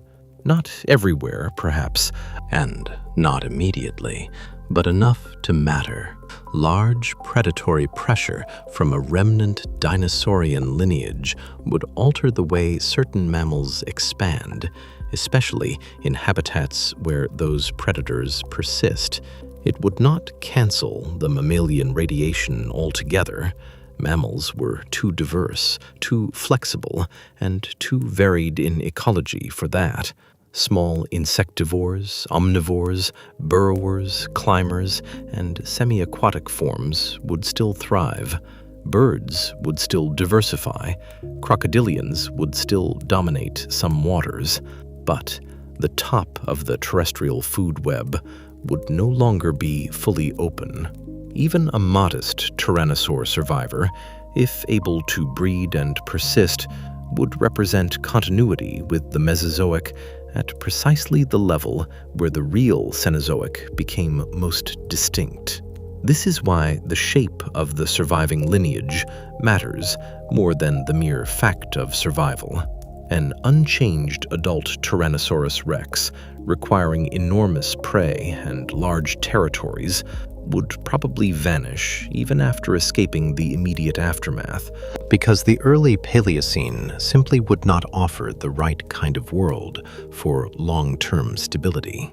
But a reduced lineage, already passing through a bottleneck and therefore selected for traits that permit flexibility, stands on firmer ground. The bottleneck itself becomes the engine of transformation. Individuals requiring slightly less food, tolerating a wider prey range, breeding in refuge habitats, or maturing under different growth pressures would have an advantage. Over generations, these small advantages would accumulate. Evolution after catastrophe is rarely glamorous. It is mostly about what can be afforded. Body size would likely be the first pressure. In the fossil record of many animal groups, ecological disruption often favors smaller forms, at least temporarily. This is not a universal law, but it reflects obvious energetic logic. Smaller bodies are easier to feed. They mature sooner. They can survive in more restricted territories. They make use of prey or plant resources that do not support giants. For a surviving tyrannosaur lineage, this does not require an instant collapse into miniature. It simply suggests that the descendants most likely to persist through the Paleocene would probably trend below the largest adult sizes typical of the late Cretaceous species. Such a change could unfold through a mix of selection and ecological circumstance. Individuals that reach somewhat smaller adult size may reproduce more successfully in lean environments. Juveniles that mature earlier may contribute offspring before dying. Over many generations, a giant lineage can become less giant. This does not mean becoming harmless. A 6-meter or 7-meter predatory dinosaur would still be a formidable animal. Even a much-reduced tyrannosaur, compared with classic T-Rex, would remain one of the largest terrestrial carnivores of its environment, if mammals are still mostly small to medium-sized. Its skull would still likely be deep and powerful relative to body size. Its sensory apparatus would still be predatory. Its hind limbs would still dominate its locomotion. Its ancestors would remain visible in its silhouette. Yet the psychological effect of the lineage would change. It would no longer resemble an overwhelming monarch built for late Cretaceous megafauna. It would look more like a survivor that has learned economy. Diet would have to broaden as well. In the real late Cretaceous, Tyrannosaurus could rely on a landscape that produced substantial herbivore biomass in the form of hadrosaurs and ceratopsians. In the Paleocene, such prey do not exist. Mammals are diversifying, but not yet producing large-bodied herbivore communities capable of feeding an unchanged giant tyrannosaur population. Birds, crocodilians, turtles, and smaller vertebrates are available. So are carcasses of many kinds. This pushes the lineage toward a more mixed feeding strategy. Still carnivorous, still capable of killing medium-sized prey, but more willing to Scavenge, ambush, and exploit whatever the recovering ecosystem provides. The distinction between predator and opportunist becomes thinner. In stable ecosystems, top predators can afford specialization. In recovering ecosystems, persistence belongs to those that can say yes to almost anything edible. That broadening of diet would have behavioral consequences. A giant tyrannosaur patrolling open floodplains in search of herds is one image. A somewhat smaller descendant moving along wooded river margins, crossing from patch to patch, feeding on medium prey and carrion, is another. The second image is not less interesting. In some ways, it is more realistic for a lineage trying to live through the early Cenozoic. Forest edges, wetlands, oxbows, and mixed habitats offer concealment, water, and a variety of prey sizes. They also favor ambush more than long pursuit. If the surviving tyrannosaurs had always retained some ability to use cover effectively, these environments could reward it. The early phases of survival would probably favor not the most spectacular chases, but patience near concentrated resources. Growth patterns could change too. Tyrannosaurus in the late Cretaceous seems to have undergone rapid growth during adolescence, reaching immense mass through a dramatic acceleration. Such a strategy works well in productive ecosystems, where achieving great size opens access to large prey and reproductive advantage. In a poorer world, the balance might shift. A lineage under strong energetic pressure may benefit from somewhat slower growth, earlier maturity, or a lower ultimate adult mass. We cannot specify exact rates without evidence, and caution matters here, but the principle is sound. Life history traits evolve under environmental stress. The age at which an animal reproduces, the number of offspring it can support, and the resources it invests in growth are all sensitive to ecological conditions. The post-boundary world would have been selecting not just for bodies, but for schedules. Thermoregulation might also become more important. The debate over the precise metabolic status of non-avian dinosaurs has evolved considerably, with many researchers now viewing them as neither simple reptiles in the old sense, nor identical to modern birds or mammals, but as animals with their own metabolic range and complexities. However that range is described, the climatic shocks of the boundary and the later variability of the Paleocene would make heat balance crucial. A lineage surviving through cooler intervals, then into warmer forests, might be favored if it retained or evolved more effective insulation, seasonal behavior, or activity patterns tuned to local conditions. The fossil record does not allow us to dress a Paleocene tyrannosaur in certainty. Yet it does allow us to say that any surviving large terrestrial predator would have to negotiate temperature, moisture, and energy with care. Geographic restriction would almost certainly define the early history of the lineage. In our real world, Tyrannosaurus occupied broad swaths of western North America near the end of the Cretaceous. After the extinction, a surviving line would likely contract into a much smaller range. Range contractions are common among species under severe stress. Populations disappear from marginal or exposed regions first and linger in core refuges last. Such refuges might lie in lowland river systems, coastal plains, or humid forest belts that recover productivity sooner than surrounding areas.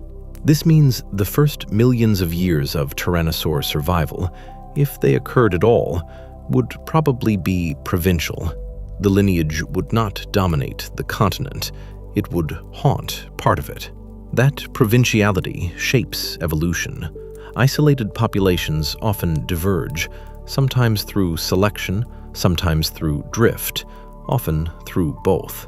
If more than one refuge existed, separate tyrannosaur populations might adapt differently. One might remain tied to wetlands. Another might favor forest margins. One might become slightly more slender and mobile. Another might become heavier and more ambush-based. We do not need to multiply lineages wildly to make the point. Even one surviving clade would not remain static if it endured. Isolation, climate, prey base, and habitat structure would all pull at its anatomy and behavior. The later history of the lineage could therefore be a story of branching and experimentation rather than simple persistence of a single, unchanged form. Against this background, the real rise of mammals becomes even more interesting. Mammals in the Paleocene were not waiting passively for ecological permission. They were actively diversifying as plant communities returned and habitats grew more complex. Some lineages explored the trees, others stayed near the ground. Some became dedicated herbivores, some carnivores, some omnivores. Their teeth alone record an extraordinary diversification of diet and lifestyle. In our actual world, this diversification unfolded without giant, non-avian dinosaur predators occupying terrestrial apex roles. In the alternative world we are tracing, mammals still diversify, but under a different umbrella of risk. Medium-sized mammals, in particular, may face a predator larger and more powerful than anything that actually stalked the early Paleocene. Would that stop mammalian expansion? Probably not. Would it redirect it? Almost certainly. Predation is not just mortality. It is a force that shapes body size, habitat choice, social behavior, reproductive timing, and even the hours of the day in which animals are most active. If some regions of North America still host remnant tyrannosaurs, mammals there might remain more nocturnal, more arboreal, or more burrowing than they otherwise would. Certain large herbivorous experiments could be delayed in those habitats if medium-sized forms are heavily pressured before reaching larger body classes. Conversely, in regions beyond the reach of the tyrannosaur lineage, mammals could diversify more freely. The result might be a patchwork world, with some ecosystems feeling more recognizably Cenozoic and others retaining a shadow of the Mesozoic. Birds would be affected as well, though in different ways. Avian dinosaurs are among the true survivors of the boundary, and their early Cenozoic history includes both small forms and, later, some impressive large flightless predators and herbivores. A surviving non-avian tyrannosaur lineage would not erase avian success, but it would alter the competitive landscape for large terrestrial birds in certain places. In our real world, some large flightless birds evolved into dominant predators in later Cenozoic ecosystems where no mammalian or reptilian carnivore displaced them. In the alternative world, any region retaining tyrannosaur descendants might close off that possibility. Again, the effect is not global uniformity, but local ecological reshaping. By the time the Paleocene matures, forests in many regions become richer and more extensive. The earth warms, humid belts spread, plant communities diversify, and with them, the animals feeding within those layers of canopy, understory, and forest floor. This is where the surviving tyrannosaur lineage faces a second great test. It is one thing to persist in a refuge during ecological collapse. It is another to thrive in a hot, green world that does not resemble the open, prey-rich floodplains of late Cretaceous North America. Dense forests change movement. They compress visibility. They favor ambush, stealth, and local knowledge over sheer territorial sweep. They also support prey communities very different from the giant herbivore assemblages of the Maastrichtian. If tyrannosaurs endure into this greenhouse world, then their anatomy and behavior must continue to drift toward forest compatibility. Gigantic size is less efficient in dense woodland. Enormous open country strides give way to more careful movement. Hunting long distances by sight becomes less useful than reading scent, sound, and short-range motion. Prey becomes more varied in size and perhaps less concentrated. Forest edges, river corridors, and broken clearings become strategic spaces. A surviving tyrannosaur might spend more time near watercourses and natural openings, waiting where animal traffic narrows rather than ranging broadly over exposed ground. In this sense, the lineage would not simply shrink, it would become more secretive by necessity. The Eocene, which follows the Paleocene and in many places continues the warmth, pushes this transformation further. During the early Eocene climatic optimum, global temperatures rose significantly, and forests spread into latitudes that today would seem improbable for such growth. Crocodilians lived in regions far warmer than those where they now persist. Palms and broadleaf forests reached high latitudes. It was, in many ways, a lush planet. For mammals, this created opportunities for arboreal life, browsing, and a rich diversification of habitats. For a surviving tyrannosaur lineage, the Eocene would be both generous and constraining. Generous because productivity is high, constraining because the physical structure of many environments rewards animals able to move through layered vegetation rather than over open plains. This could lead to a fascinating paradox. The lineage survives extinction by becoming smaller, more flexible, and more tied to refuge habitats. It then survives the warm Eocene not by reclaiming its old giant role, but by remaining adapted to a quieter ecological style. Instead of a tyrant of broad open country, it becomes a powerful forest edge predator, still unmistakably dinosaurian, still able to kill large prey by early Cenozoic standards, but not a simple copy of its ancestor. Its body might be lower in total mass, perhaps somewhat more lightly built relative to skull size, yet still deep-chested and strong. The skull might remain the dominant tool, because that is central to tyrannosaur heritage. But every other dimension of its life could become more economical. One should be careful not to overstate how far such change can go while still speaking of a tyrannosaur descendant. Evolution follows pathways that retain history. Feathers do not suddenly engulf the lineage unless selection strongly favors them and the genetic potential remains. Limbs do not acquire wholly new functions without long developmental trajectories. Teeth do not transform without complex shifts in diet and development. The value of this thought experiment lies in respecting continuity as much as change. A Paleocene or Eocene descendant of T-Rex would still be recognizably rooted in Tyrannosaur biology. The mystery is not whether it becomes alien. The mystery is how much of the old design the new world can keep. Prey in the Eocene would also differ radically from the old late Cretaceous menu. By now, mammals have produced a wider range of herbivores, including forms of increasing size.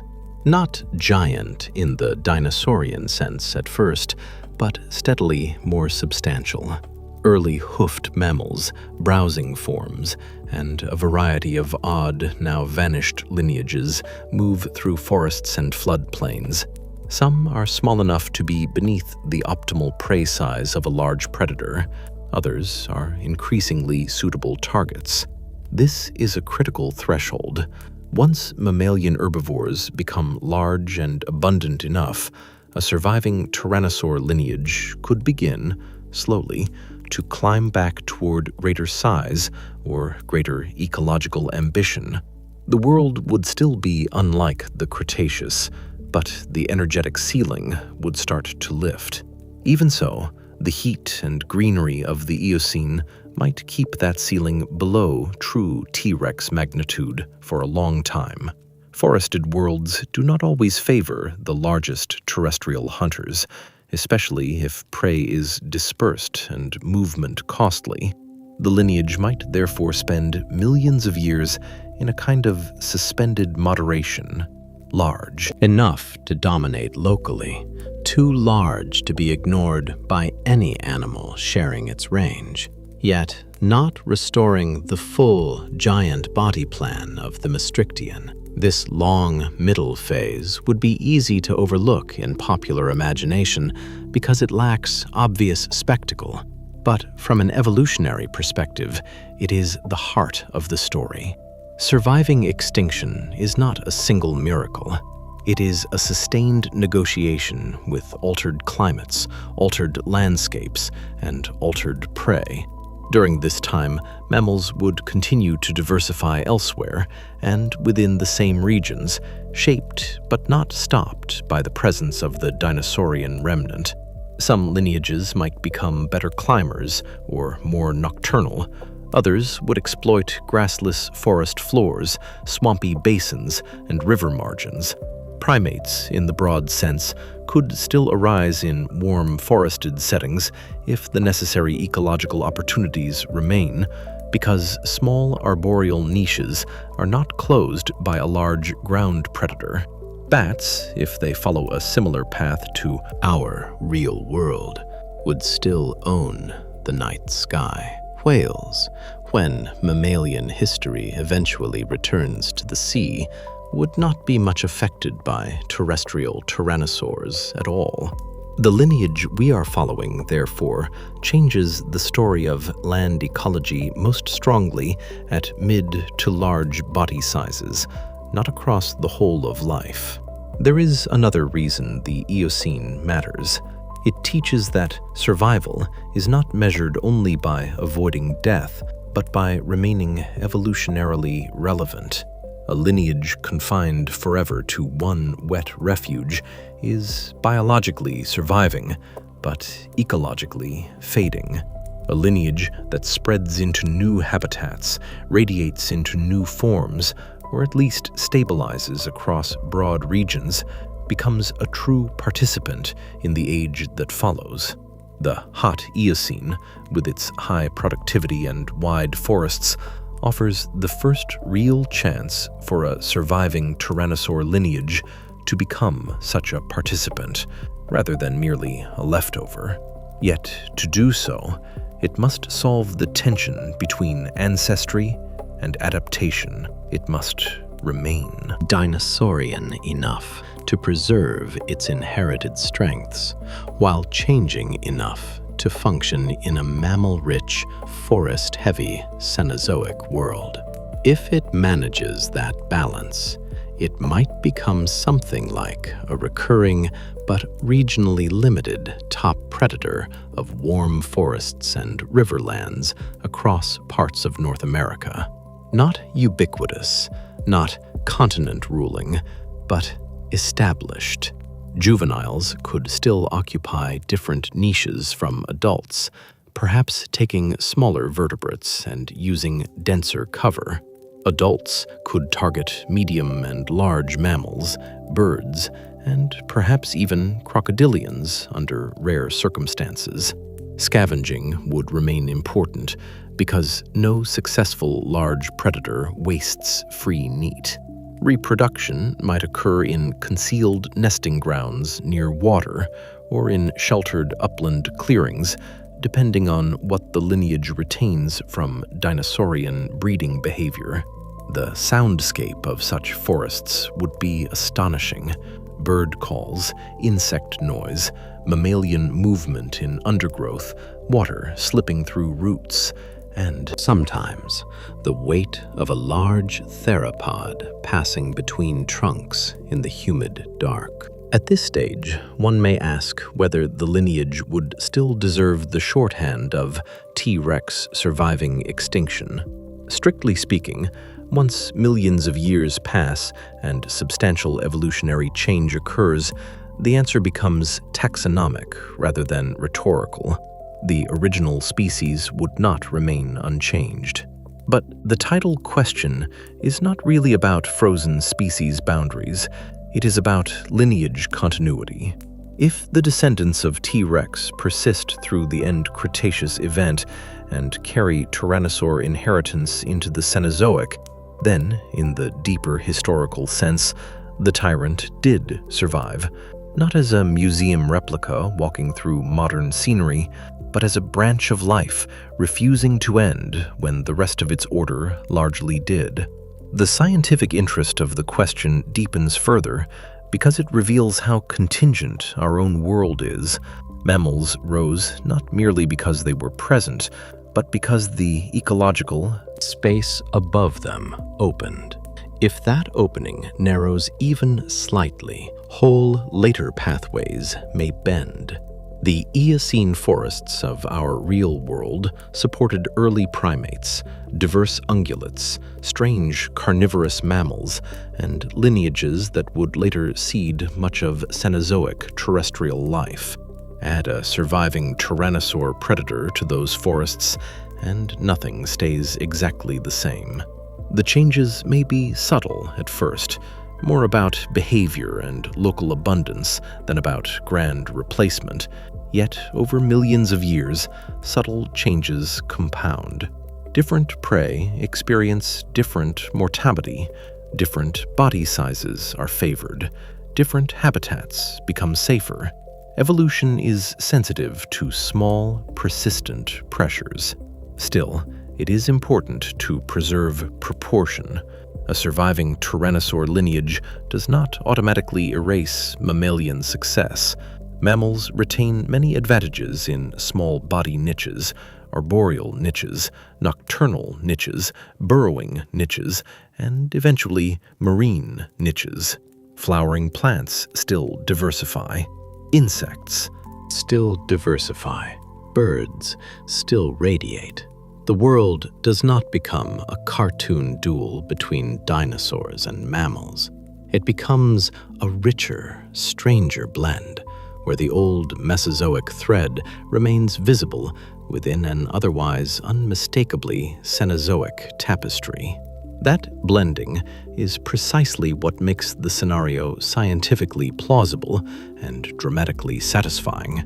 It does not replace one age with another. It allows two ages to overlap. One more pressure would operate throughout this long, warm interval, and that is competition not with giant rivals, but with the intelligence of a recovering ecosystem. In forests, no predator acts alone.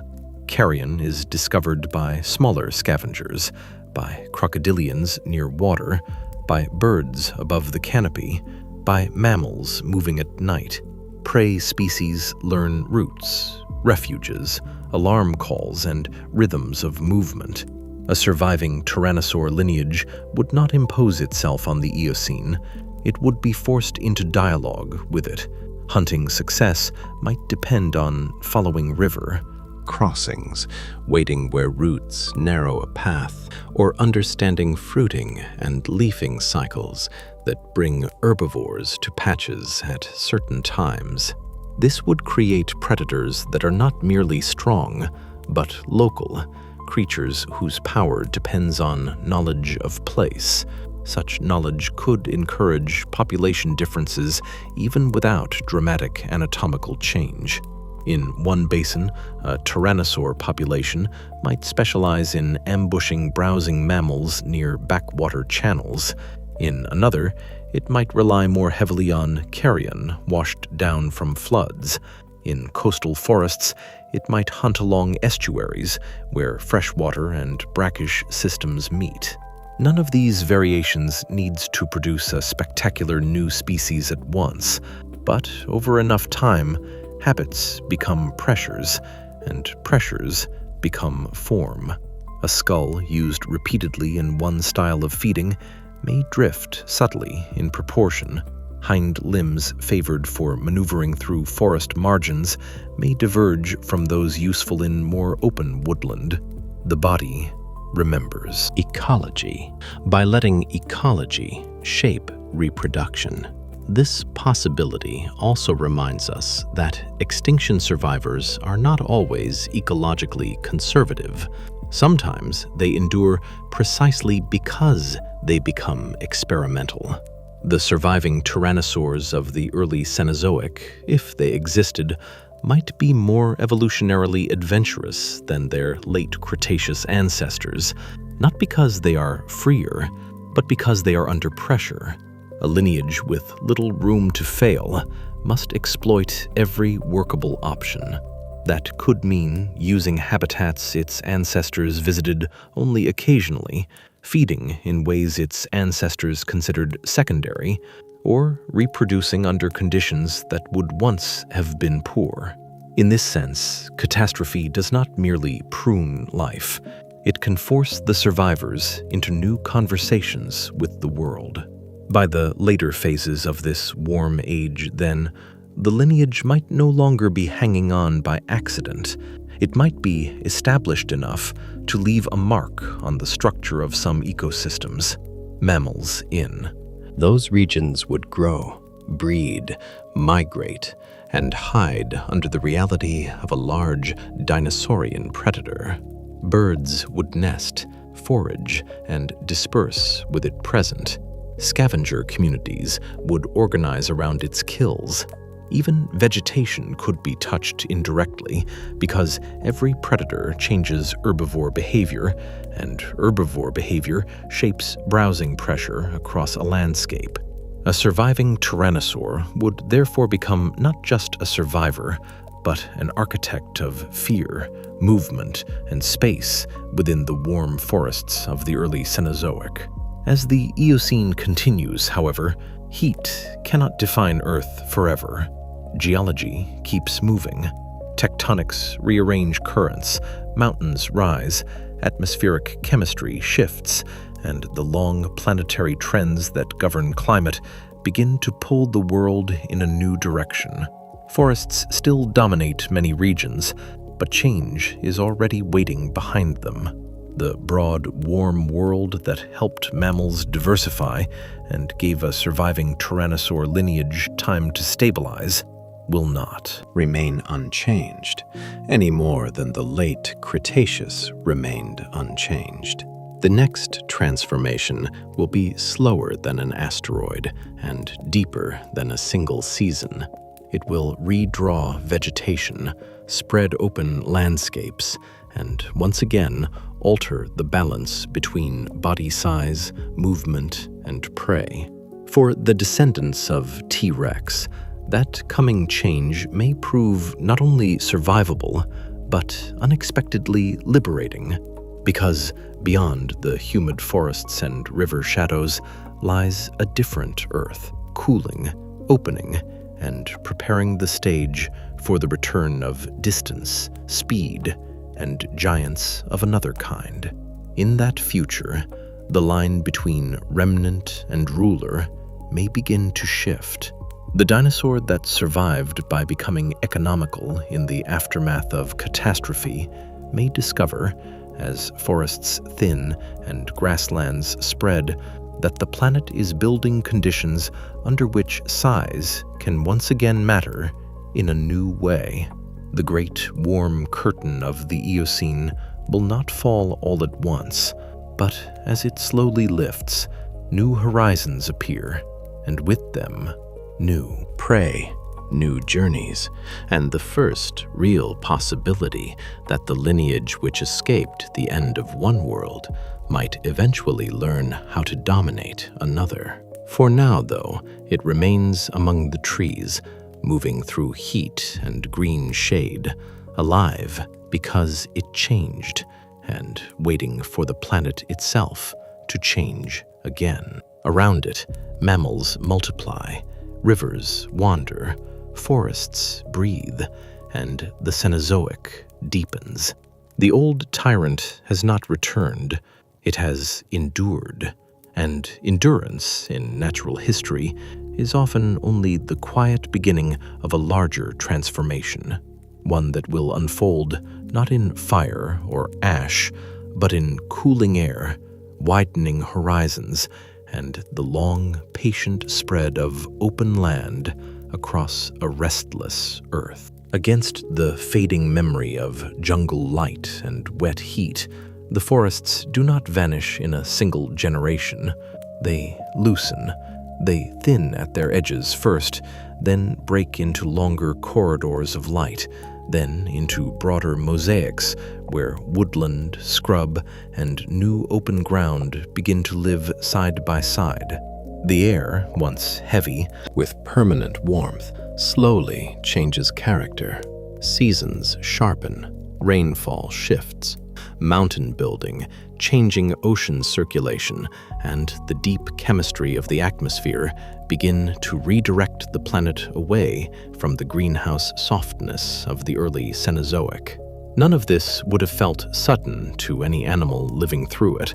It would have been registered instead in the slow rearrangement of familiar places, a river valley that no longer holds the same trees, a ridge that dries earlier in the year, a stretch of woodland replaced by more open growth, a migration route that grows longer because food now lies farther apart.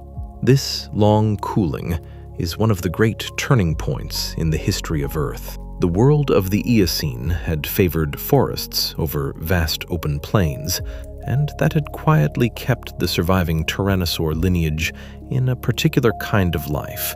It had remained powerful, but its power had been local, shaded, tied to cover, water, and ambush. Now, the planet begins to offer a different bargain.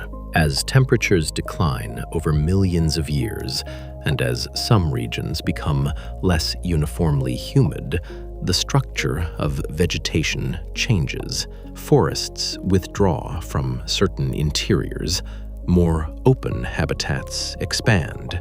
In the real history of the Cenozoic, this transition helped shape a new caste of mammals, especially those adapted for running, grazing, and traveling over greater distances.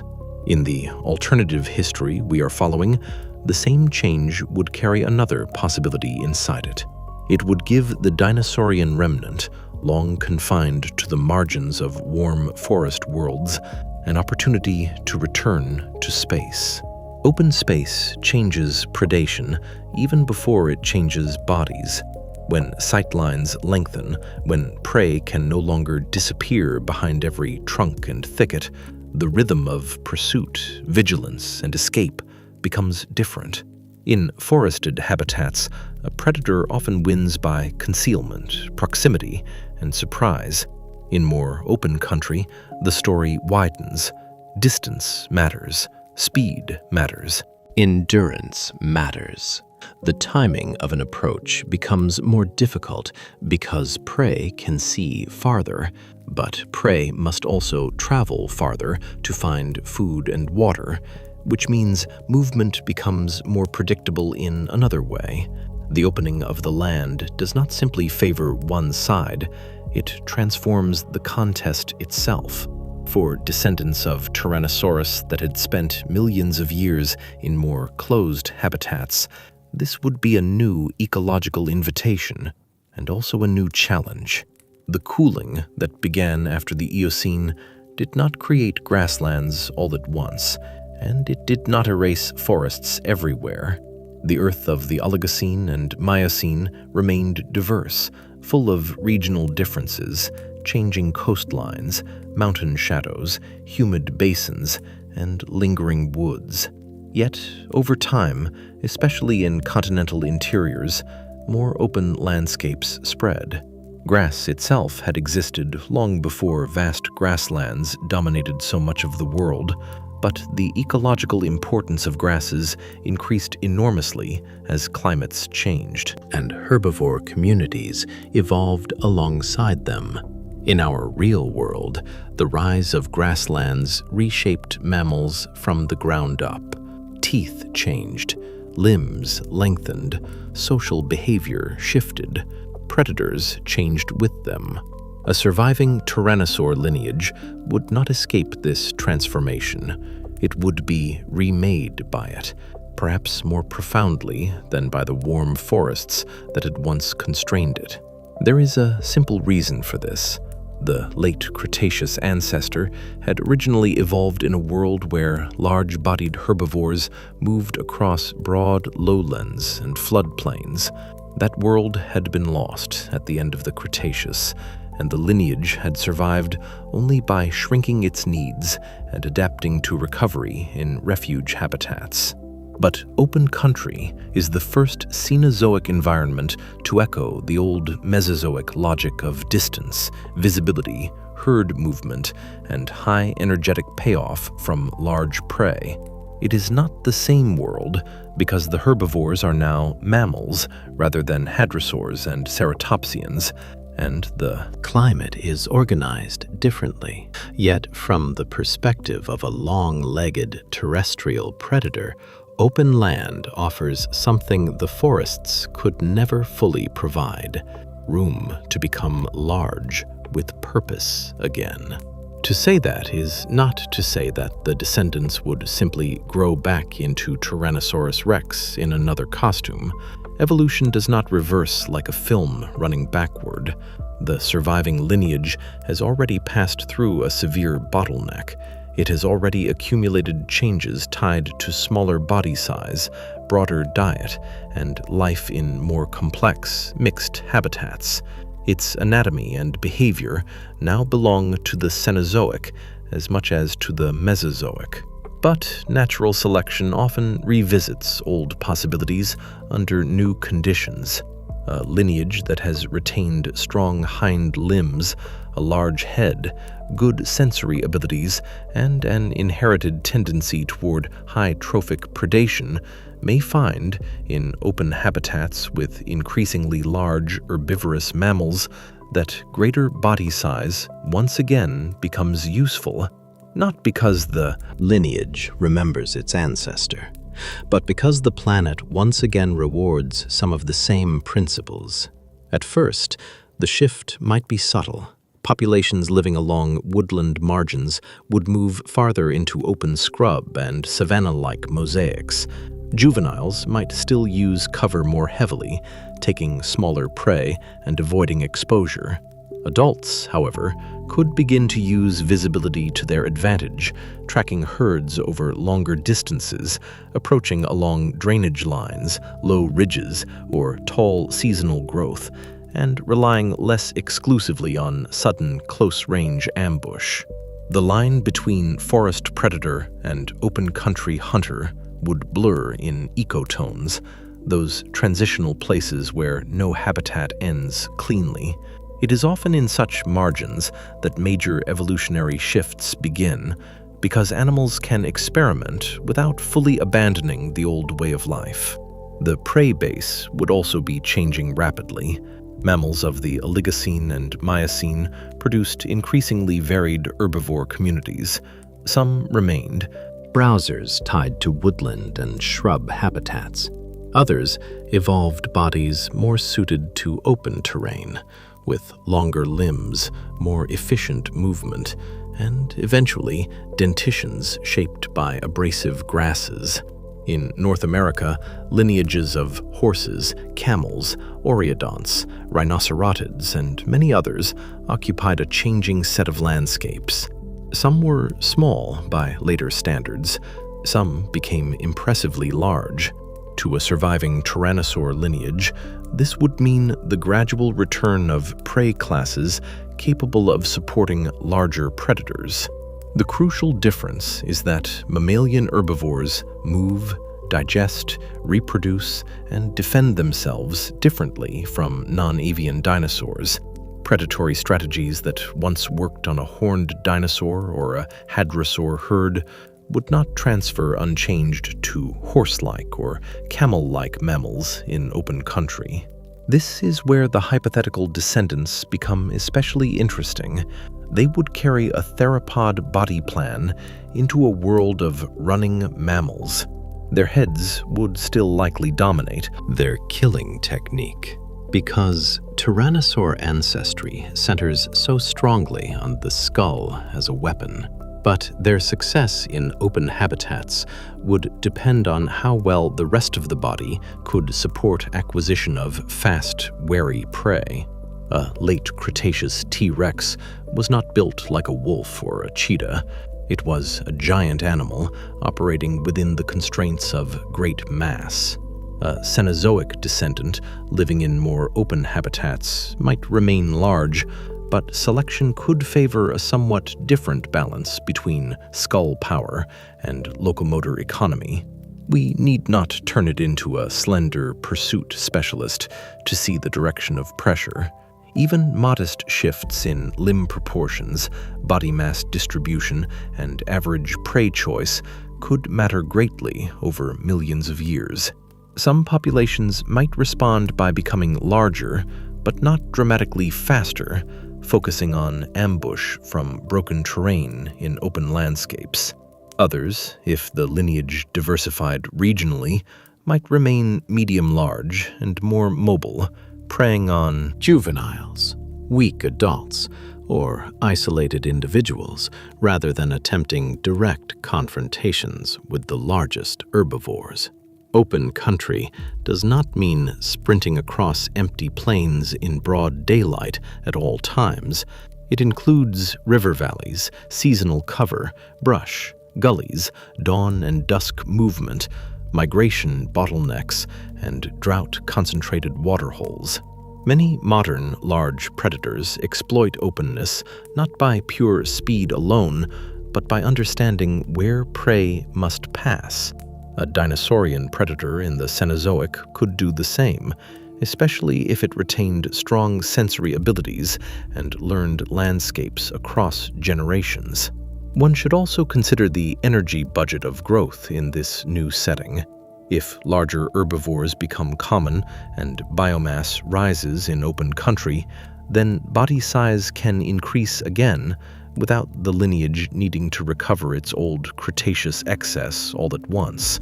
Large predators often benefit from size because it allows them to subdue bigger prey, dominate carcasses, resist injury. Better, travel efficiently at some gates, and survive longer between major meals. But there is always a threshold beyond which size becomes a liability. The post-Eocene Tyrannosaur descendants would be navigating exactly that threshold. Too small, and they would be excluded from the largest prey, and perhaps outcompeted in some niches by faster mammalian carnivores, if such carnivores evolve in a similar direction to our world. Too large, and they would once again become vulnerable to fluctuations in prey availability and reproduction.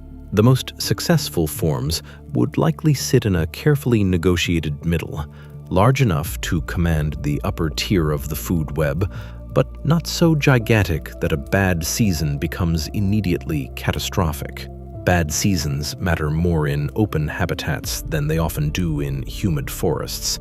Drought, winter severity, and fluctuations in grass productivity can reorganize prey populations across wide areas. Herds move, birth rates change, mortality spikes. Scavenging opportunities rise and then vanish.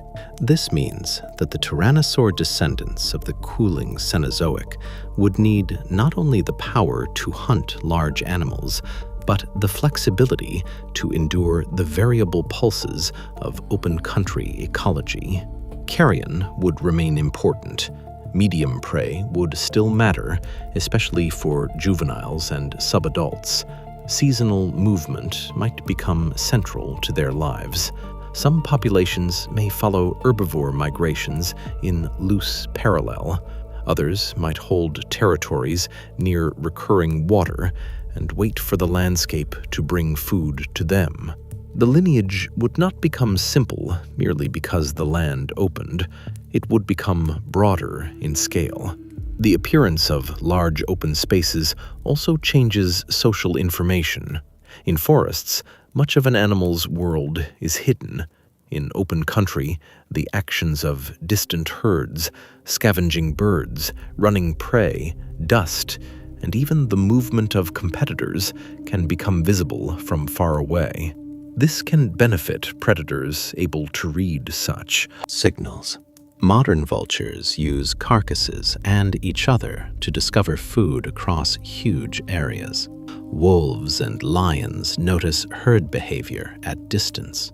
Ungulates monitor one another for alarm. A surviving tyrannosaur lineage living in more open habitats would likely become more dependent on visual landscape reading than its forest ancestors had been, though smell would remain critical. It might learn to associate the gathering of birds with death, to use wind direction over longer sight lines, or to choose ridges from which prey movement could be surveyed.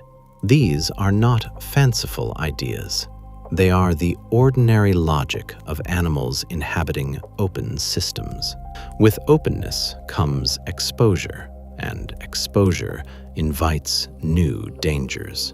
Juvenile tyrannosaurs in more open landscapes would be more visible to any other large predators on the continent. If mammalian carnivores diversify as they did in our world, there might be powerful creodonts, or later, canid and felid lineages contesting carcasses or threatening young dinosaurs. Adult tyrannosaurs would probably remain dominant where they were established, but dominance never removes risk from early life stages.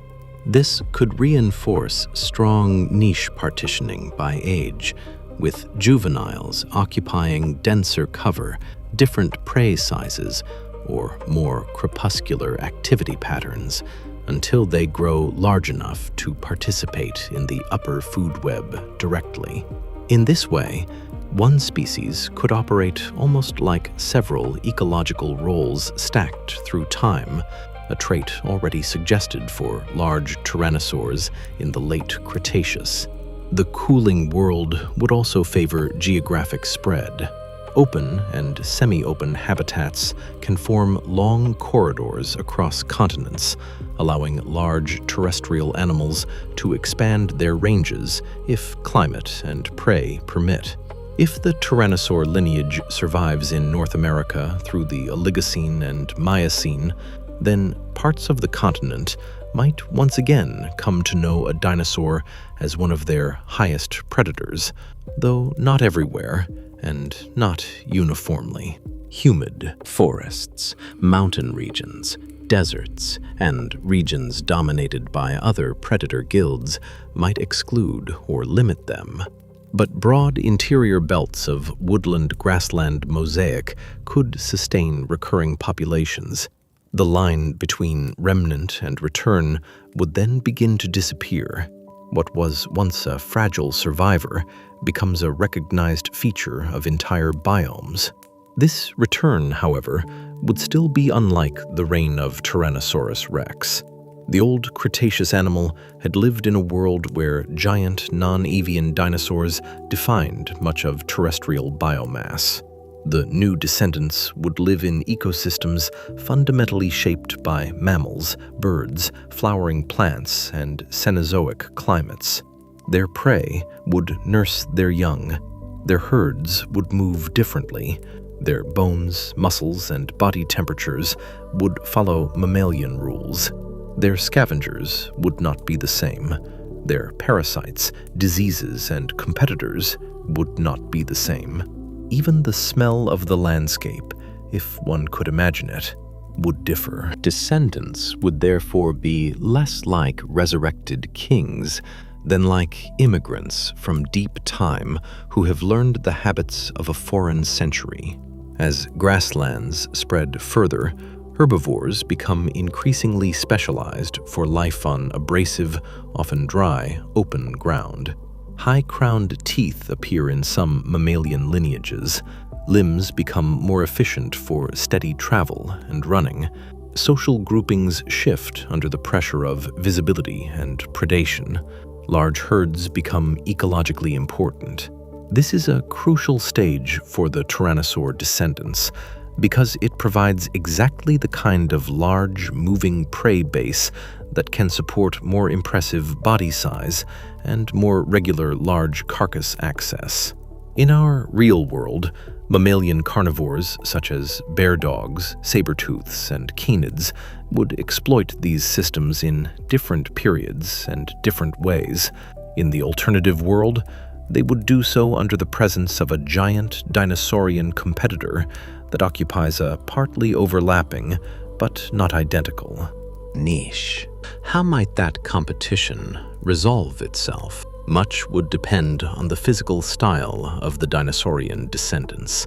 If they remain extremely large and primarily ambush-oriented, then mammalian carnivores could still flourish as pack hunters, pursuit specialists, or smaller opportunists in the same ecosystems.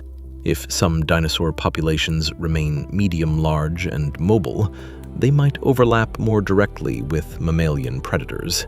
But ecosystems often permit several carnivores to coexist by dividing prey size, habitat, hunting time, and carrion access. Lions, hyenas, leopards, wild dogs, and crocodiles share parts of Africa today through a shifting and often tense balance. A Cenozoic North America with tyrannosaur descendants could produce similarly layered predator guilds, only stranger. Mammalian predators might dominate certain terrains or prey classes. Tyrannosaurs might hold the largest kills or the heaviest ambush roles. Juvenile dinosaurs might even overlap with medium mammalian carnivores before aging into a different niche. Such coexistence could limit how far the dinosaurian lineage grows. If mammalian competitors take enough of the mid-sized prey, and if giant body size remains costly under unstable climates, then the lineage may plateau at a size well below classic T-Rex, while still being ecologically impressive. But the possibility of partial gigantism returning should not be dismissed too quickly. Open country ecosystems with large herbivore herds have repeatedly supported very large predators in Earth's history, though not often at truly tyrannosaurian scales. If the lineage retains efficient growth, and if prey biomass is high, some later forms might become strikingly large, not necessarily because they need to overpower every herbivore by brute force, but because large size offers multiple advantages once more: carcass dominance, intimidation of competitors, greater reach in attack, and resilience between major feeding events. By the late Miocene and into the Pliocene, the world moves toward yet another phase of climatic complexity. Grasslands remain important, but so do regional drying, mountain uplift, shifting rain shadows, and the beginning of the climatic rhythms that will later define the Ice Age world. This long lead-up matters. Ecosystems do not wake up one day as Pleistocene steppes. They are built by millions of years of vegetation change, herbivore adaptation, and climatic oscillation. The tyrannosaur descendants in this time would likely be among the most historically burdened predators on Earth, carrying inside them the memory of greenhouse forests, extinction bottlenecks, and open country return all at once. Their bodies would be maps of multiple worlds. Now the question of cold returns.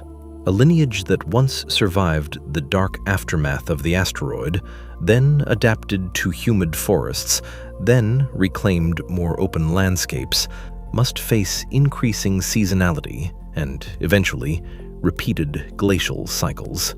The Pleistocene, with its advancing and retreating ice sheets, its cold steppes, its lowered sea levels, and its sweeping climatic pulses, would present the next great filter. But unlike the end Cretaceous catastrophe, the Ice Age is not a single blow. It is a long rhythm of contraction and expansion, cold and relative warmth, aridity and richer interglacials, all operating over timescales short enough to pressure populations, yet long enough to permit adaptation and migration. Could descendants of Tyrannosaurus live in such a world? The answer, if we stay within plausibility, is yes, but not without important constraints. Large terrestrial predators already live or lived in cold and seasonal environments in our real world. Wolves, cave lions, brown bears, hyenas in some intervals, and humans themselves all demonstrate that the upper food web can function under glacial climates. The real question is what kind of dinosaurian body and behavior would be needed. A surviving lineage entering The Pleistocene would almost certainly be different from anything known directly from the late Cretaceous. It might have some degree of insulation, whether as retained filamentous structures in certain body regions or as other thermoregulatory strategies. It would likely have seasonal behavior strongly tuned to prey movement, breeding timing, and shelter use. It would almost certainly not be distributed evenly from tropical lowlands to polar margins. Instead, one should imagine a patchwork distribution shaped by climate belts and prey. Some populations might remain in temperate open woodlands and steppe margins. Others could occupy colder grasslands during favorable intervals if prey herds are abundant. During full glacial extremes, ranges might contract southward or toward milder refugia, just as many mammals shifted ranges in response to advancing ice. In interglacial periods, the lineage could spread north again with vegetation and herbivores. This dynamic view is more realistic than picturing one static dinosaur empire under permanent snow. Ice Age ecosystems are defined by movement. Herbivores move, predators follow, and ranges breathe with climate. In the colder open landscapes of the Pleistocene, prey would be large and often migratory: horses, bison, camels in earlier intervals, mammoths and mastodons depending on habitat, giant deer in some regions, and other megafauna that vary by continent and time. A tyrannosaur descendant adapted to open country could, in theory, exploit such prey directly or indirectly. Direct predation on healthy giant adults would remain difficult and dangerous, as it always is for large predators. More likely strategies would involve juveniles, weakened adults, animals trapped by terrain, winter stress, calving seasons, and scavenging from natural mortality. Carcasses in cold environments can persist longer, which may benefit large, scavenging-capable predators. A lineage with a powerful bite would be especially effective at opening frozen or partially frozen carcasses that smaller predators struggle to access. This could make the Pleistocene one of the most favorable periods for the lineage since the late Cretaceous, though favorable in a new way. The open cold world offers immense herbivore biomass in some regions, visibility across long distances, and recurring concentrations of prey along migration routes, river corridors, and seasonal bottlenecks. At the same time, it punishes any predator that cannot manage cold, scarcity, and distance. Thus, the successful dinosaurian descendants of this age would not merely be open country hunters, they would be seasonal strategists, animals whose movements and breeding schedules align with the pulse of herd life and the geography of refuge. The visual image of such a predator is striking without needing to become exaggerated. Imagine a broad winter plain under pale light. Low grasses or sedges bend under wind. Far off, a dark line of herbivores moves along a valley floor where snow is shallower and forage remains exposed.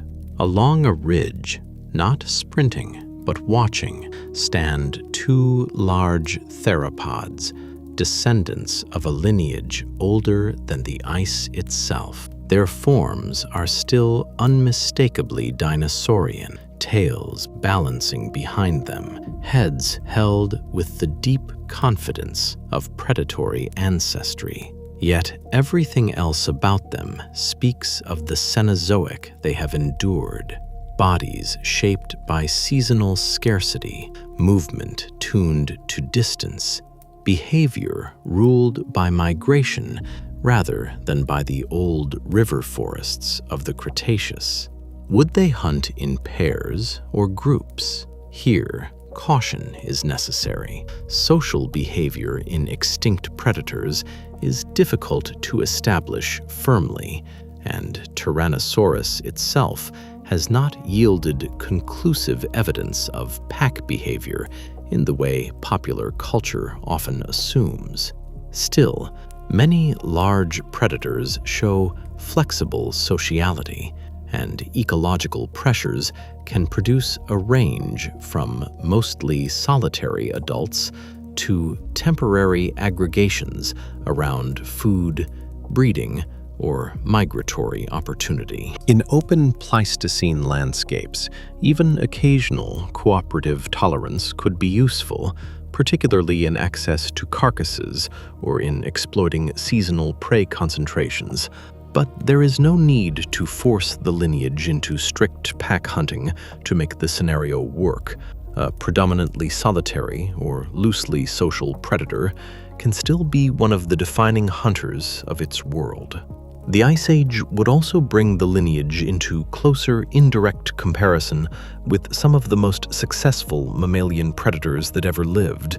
Dire wolves, large lions, short-faced bears in some regions, and humans all operate within the broad Pleistocene megafaunal framework.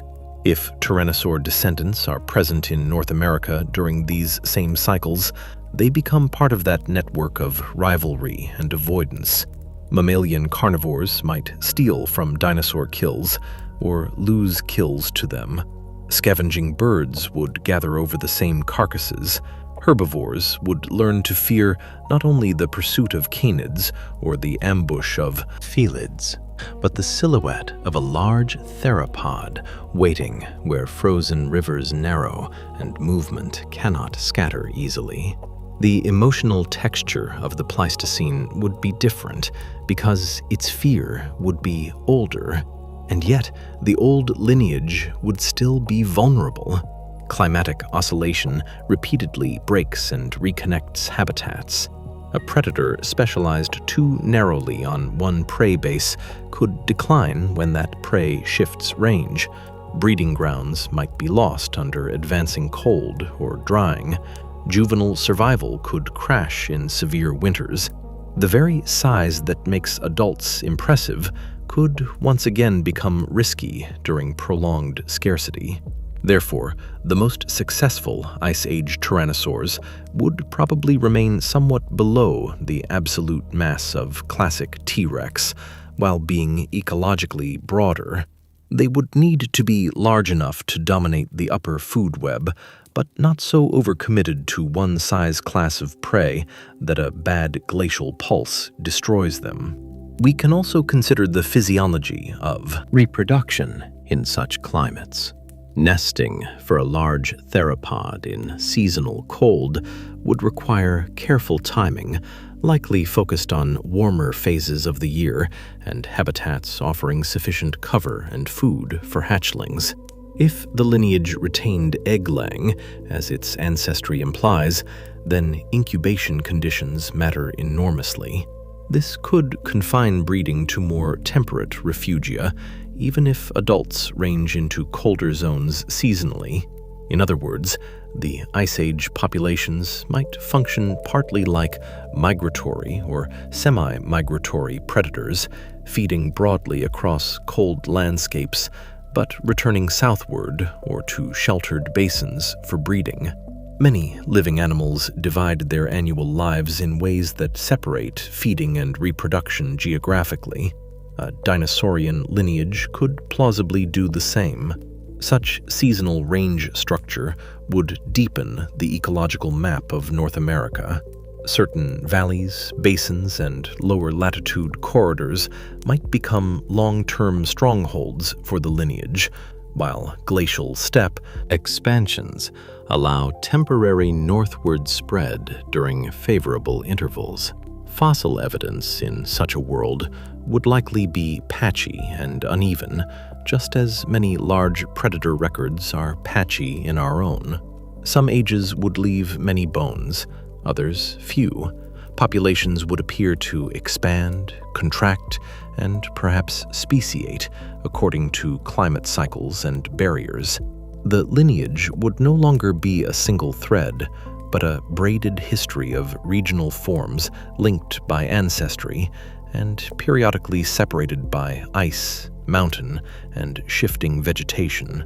By the later Pleistocene, the question becomes even more provocative, because this is the age in which humans enter North American ecosystems in our real world.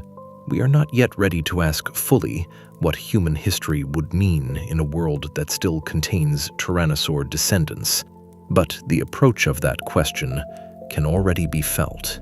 The Ice Age landscapes that support mammoths, bison, horses, wolves, cats, and bears are also the landscapes that eventually receive people. A continent that still knows a large dinosaurian predator at this late date would not simply be biologically altered, it would be narratively transformed. The very meaning of wilderness, fear, and hunting would change the moment intelligent tool-using primates step into the same valleys.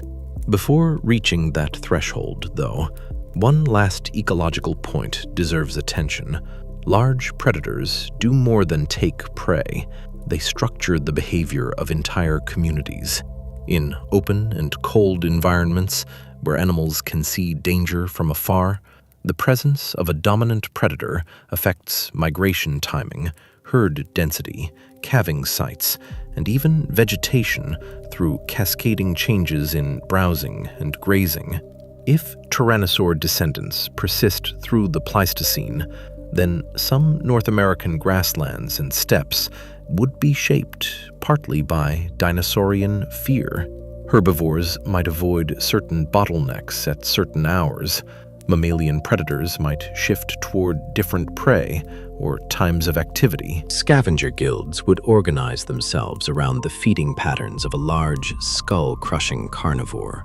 In this sense, the lineage would not merely survive into the Ice Age, it would help define the Ice Age.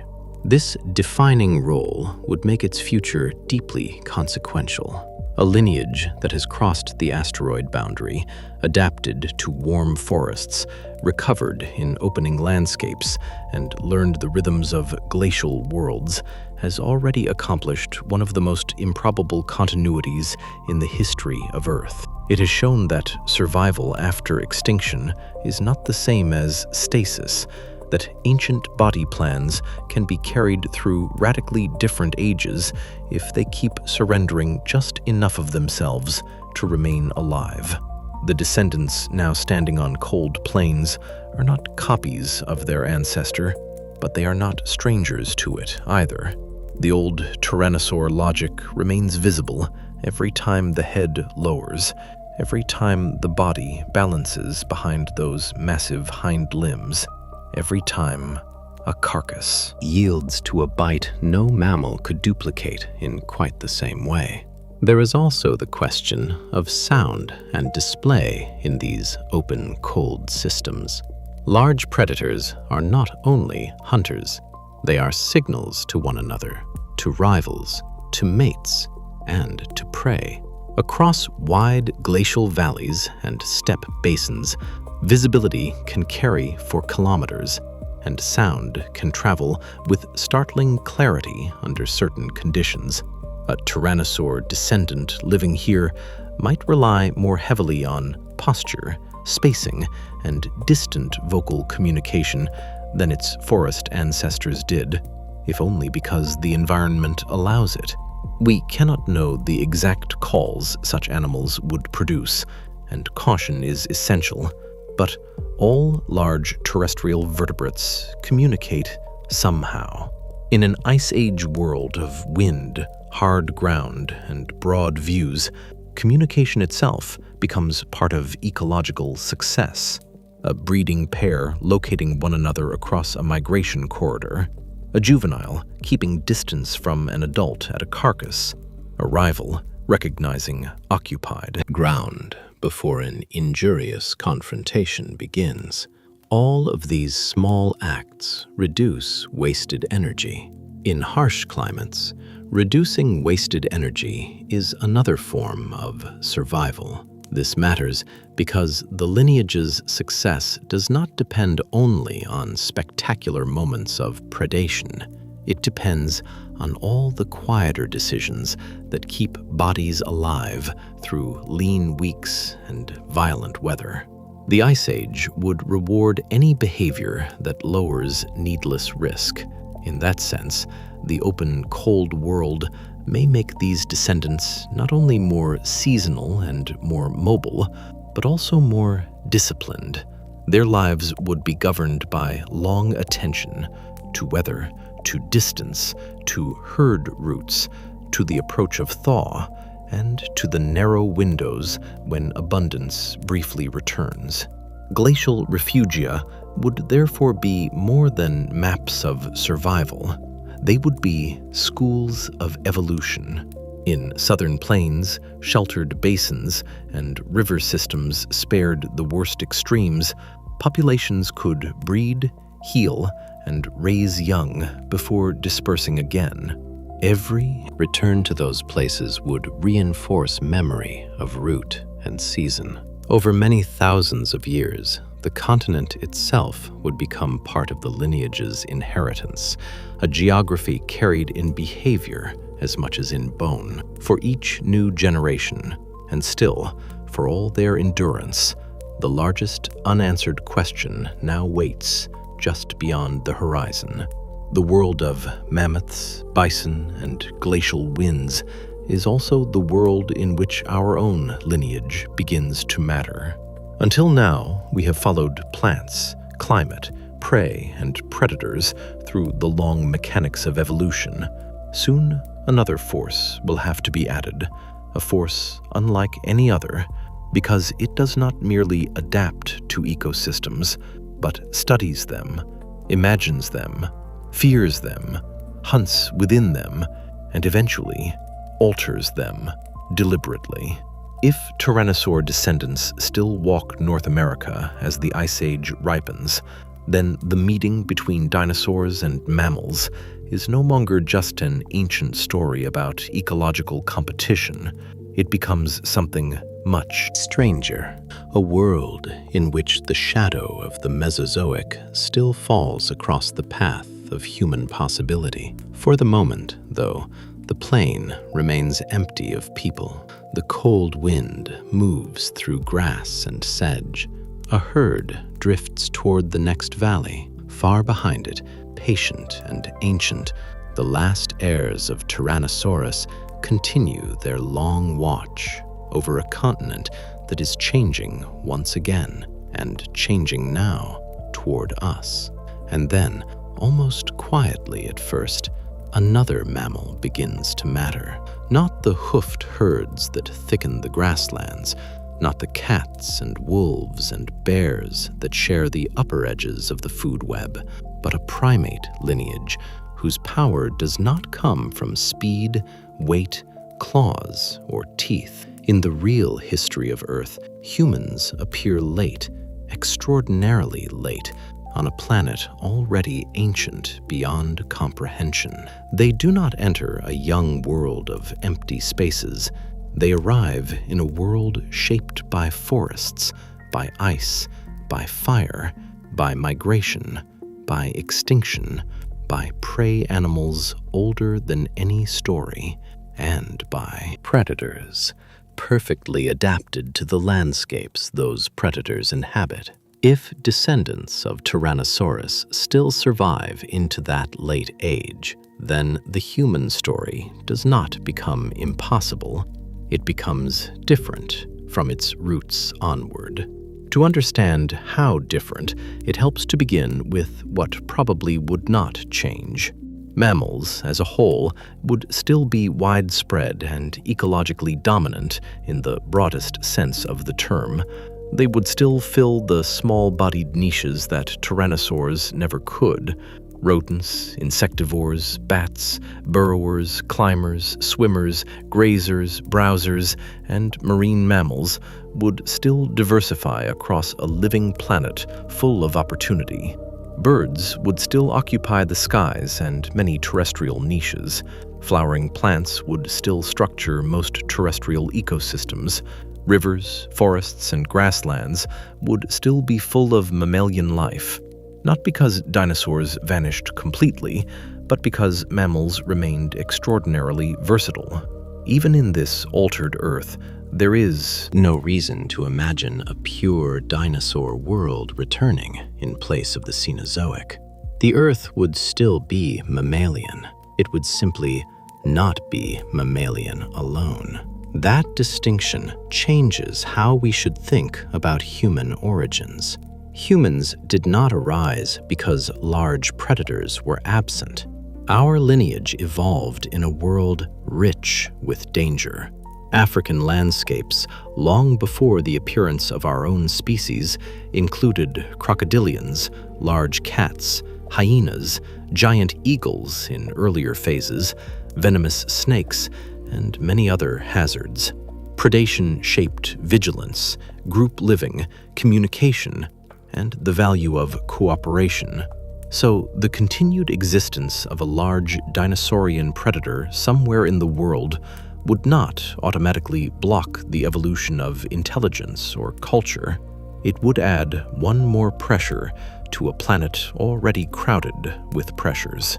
But human evolution also depended on a chain of contingencies inside the mammalian tree, especially within primates, and that chain might bend if the ecological structure of the Cenozoic had been altered for tens of millions of years by the survival of tyrannosaur descendants.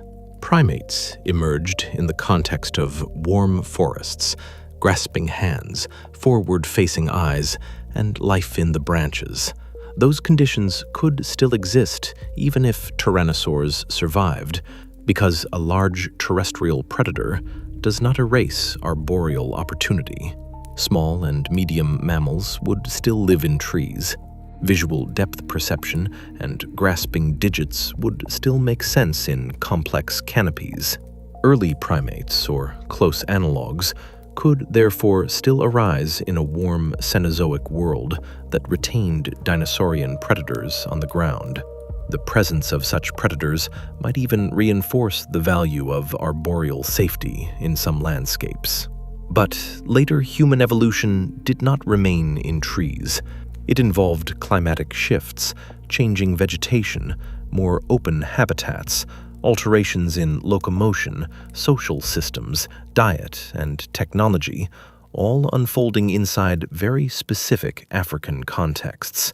To know whether humans would still appear, we have to ask whether those contexts remain recognizably available. One possible answer is yes, at least in broad outline. The tyrannosaur lineage we have imagined so far survives in North America, shaped by local refuges, open country return, and ice age rhythms. If that lineage remains geographically restricted to parts of that continent, then much of Africa, Eurasia, South America, and Australia may still follow evolutionary courses closer to the ones they actually followed in our world. In such a case, primates in Africa could still diversify. Climatic drying in eastern Africa could still create mosaic habitats of woodland and open ground. Bipedalism could still emerge under some combination of ecological and social pressures. The later genus Homo could still appear. The existence of tyrannosaur descendants would then not erase humanity. It would simply ensure that when humans eventually reached North America, they would encounter a continent unlike any that our species actually knew. A second answer is more subtle. Even if the tyrannosaur lineage is centered in North America, the altered ecological history of the entire Cenozoic might still ripple globally. Different predator dynamics in one continent can affect migrations, extinctions, climatic feedback through herbivore pressure, and the movement of lineages through land bridges when such bridges exist. Mammalian radiations in North America contributed to later faunal exchanges and broader patterns of evolution. If the presence of tyrannosaur descendants changes which mammal groups succeed there, then some downstream differences in Eurasia or South America are possible. Over millions of years, those differences could, in principle, influence the wider mammalian story enough to shift the odds of primate and hominin evolution indirectly. This is harder to trace with confidence, and honesty requires restraint. The plausible case is not that humans certainly vanish, it is that the probability space becomes wider. There is also a third possibility, perhaps the most haunting one. Humans could still appear, but later. Evolution has no deadline, and intelligence of our kind was not guaranteed to arrive at exactly the moment it did in the real world. If mammalian competition, predator pressure, or continental ecological history were altered just enough, the hominin line might take longer to form or to stabilize. A few million years of delay would be almost nothing on a geological clock, yet immense for culture, climate, and the meeting between species. In that version of history, tyrannosaur descendants might persist longer simply because the one mammal capable of transforming ecosystems through language and tools had not yet fully emerged. And then there is the hardest possibility to phrase carefully. Humans, as such, may never appear, not because dinosaurs are too frightening, but because the exact sequence of events leading from early primates to us was so contingent that even modest, long-term differences in ecology could break it. Evolution often produces analogies rather than repeats. A world without humans might still contain highly social, intelligent mammals. It might even produce some tool-using lineage with broad cognition. But there is no scientific basis for assuming that intelligence of human type is inevitable. The fossil record suggests the opposite. Many successful worlds existed without anything like us. So, if Tyrannosaur survival alters Cenozoic history enough, the Earth may remain forever rich, complex, and conscious in many ways without ever generating a creature that asks, in language, what happened to the dinosaurs? In that scenario, the question we are exploring could never be asked from within the world it describes. Still, the most balanced route through the evidence is to keep humans in the story, because the Tyrannosaur lineage we have followed has been grounded mainly in North American survival and adaptation, rather than in a total rewriting of every continent. Let us imagine, then, that human beings do appear in Africa by a path broadly similar to the real one. They evolve in dangerous landscapes, learn cooperation, shape stone, control fire, speak, remember, bury, paint, and spread. They move into Eurasia. They meet cold. They meet other humans. They meet mammoths, lions, bears, and wolves, and eventually, sometime in the late Pleistocene or after, they cross into North America. In our world, that journey already led into ecosystems full of formidable mammals. In this other world, it leads into all of that, and something older still. What would that first encounter mean? Probably not an immediate war between humans and tyrannosaurs.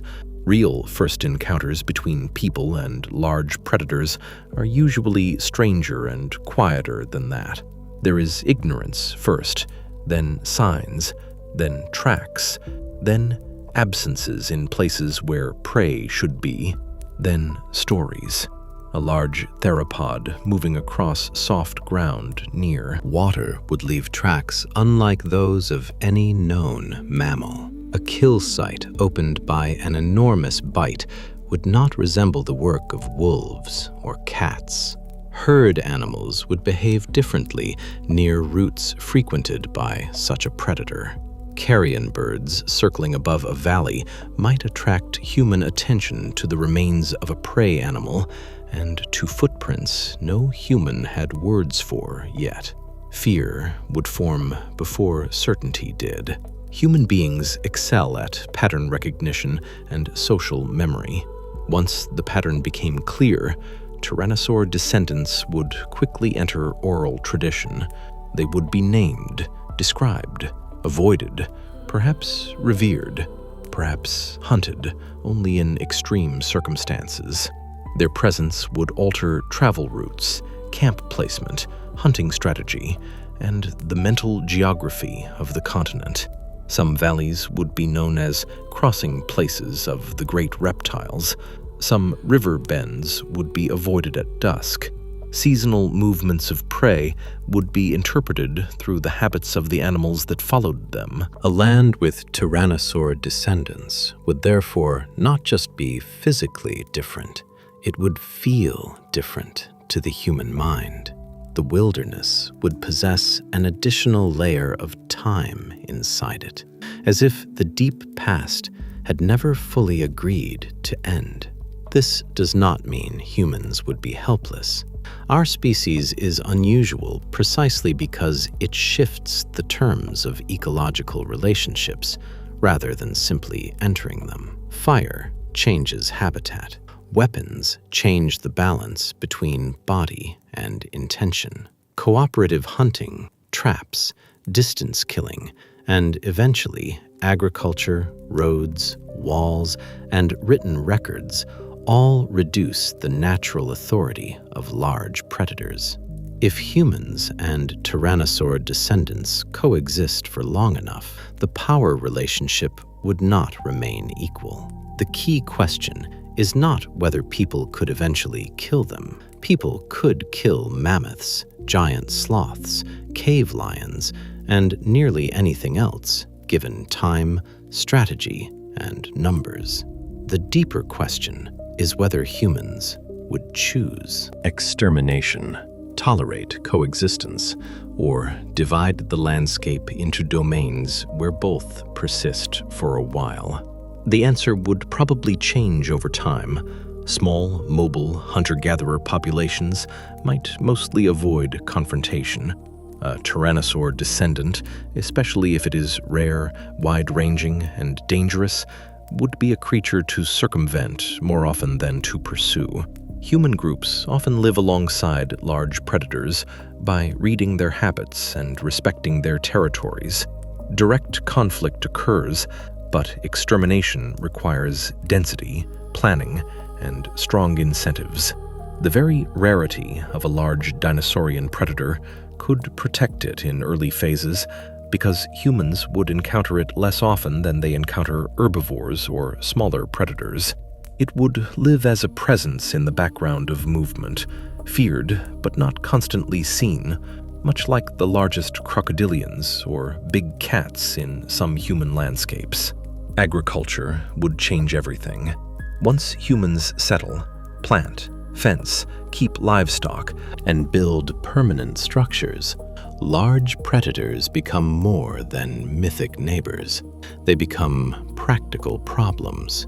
A tyrannosaur descendant capable of taking domestic animals, threatening roads, or terrifying growing settlements would draw organized responses. In some regions, it would be hunted aggressively.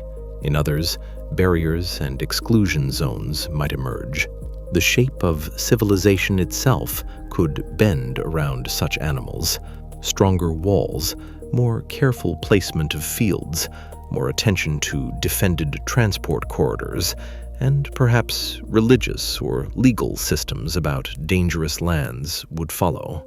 A continent with surviving tyrannosaurs would not urbanize in exactly the same way, because no city planner ignores an apex predator that can stand above a fence line and crush bone. Yet, even here, total extermination is not inevitable. Human beings often destroy what they fear, but they also preserve what fascinates them, especially once states, science, and conservation arise. If tyrannosaur descendants survive into recorded history, they would become objects of awe, unlike anything else on Earth. Imagine the first anatomically accurate drawings, the first preserved tracks measured by scholars, the first comparisons between bones found in stone and the living animals still seen in remote valleys. Paleontology would be born differently in such a world, because the distance between fossil and living form would be smaller. People would not look at giant theropod bones and wonder what impossible monster they belonged to. They would recognize kinship. Deep time would enter science not as resurrection from total absence, but as the tracing of ancestry from living dinosaurian predators back into strata unimaginably old. That change alone would transform human thought. In our world, dinosaurs became icons of lost worlds precisely because they were gone. Their disappearance created a gap large enough for wonder to flood into it. In a world where tyrannosaur descendants remain, dinosaurs would still inspire wonder, but of a different kind. They would not be entirely symbols of extinction. They would be symbols of continuity. Children would learn not only that giant reptiles once ruled the Earth, but that part of that rulership still walks in certain reserves, certain plains, certain mountain basins, especially at dawn when mist lies low and the old bodies move between grazing herds. The emotional meaning of nature would shift. The past would no longer feel dead. It would feel present, dangerous, watchful, and unresolved. Conservation would become one of the defining moral questions of the modern age. By the time industry, firearms, railways, and global trade appear, tyrannosaur descendants would be under immense pressure.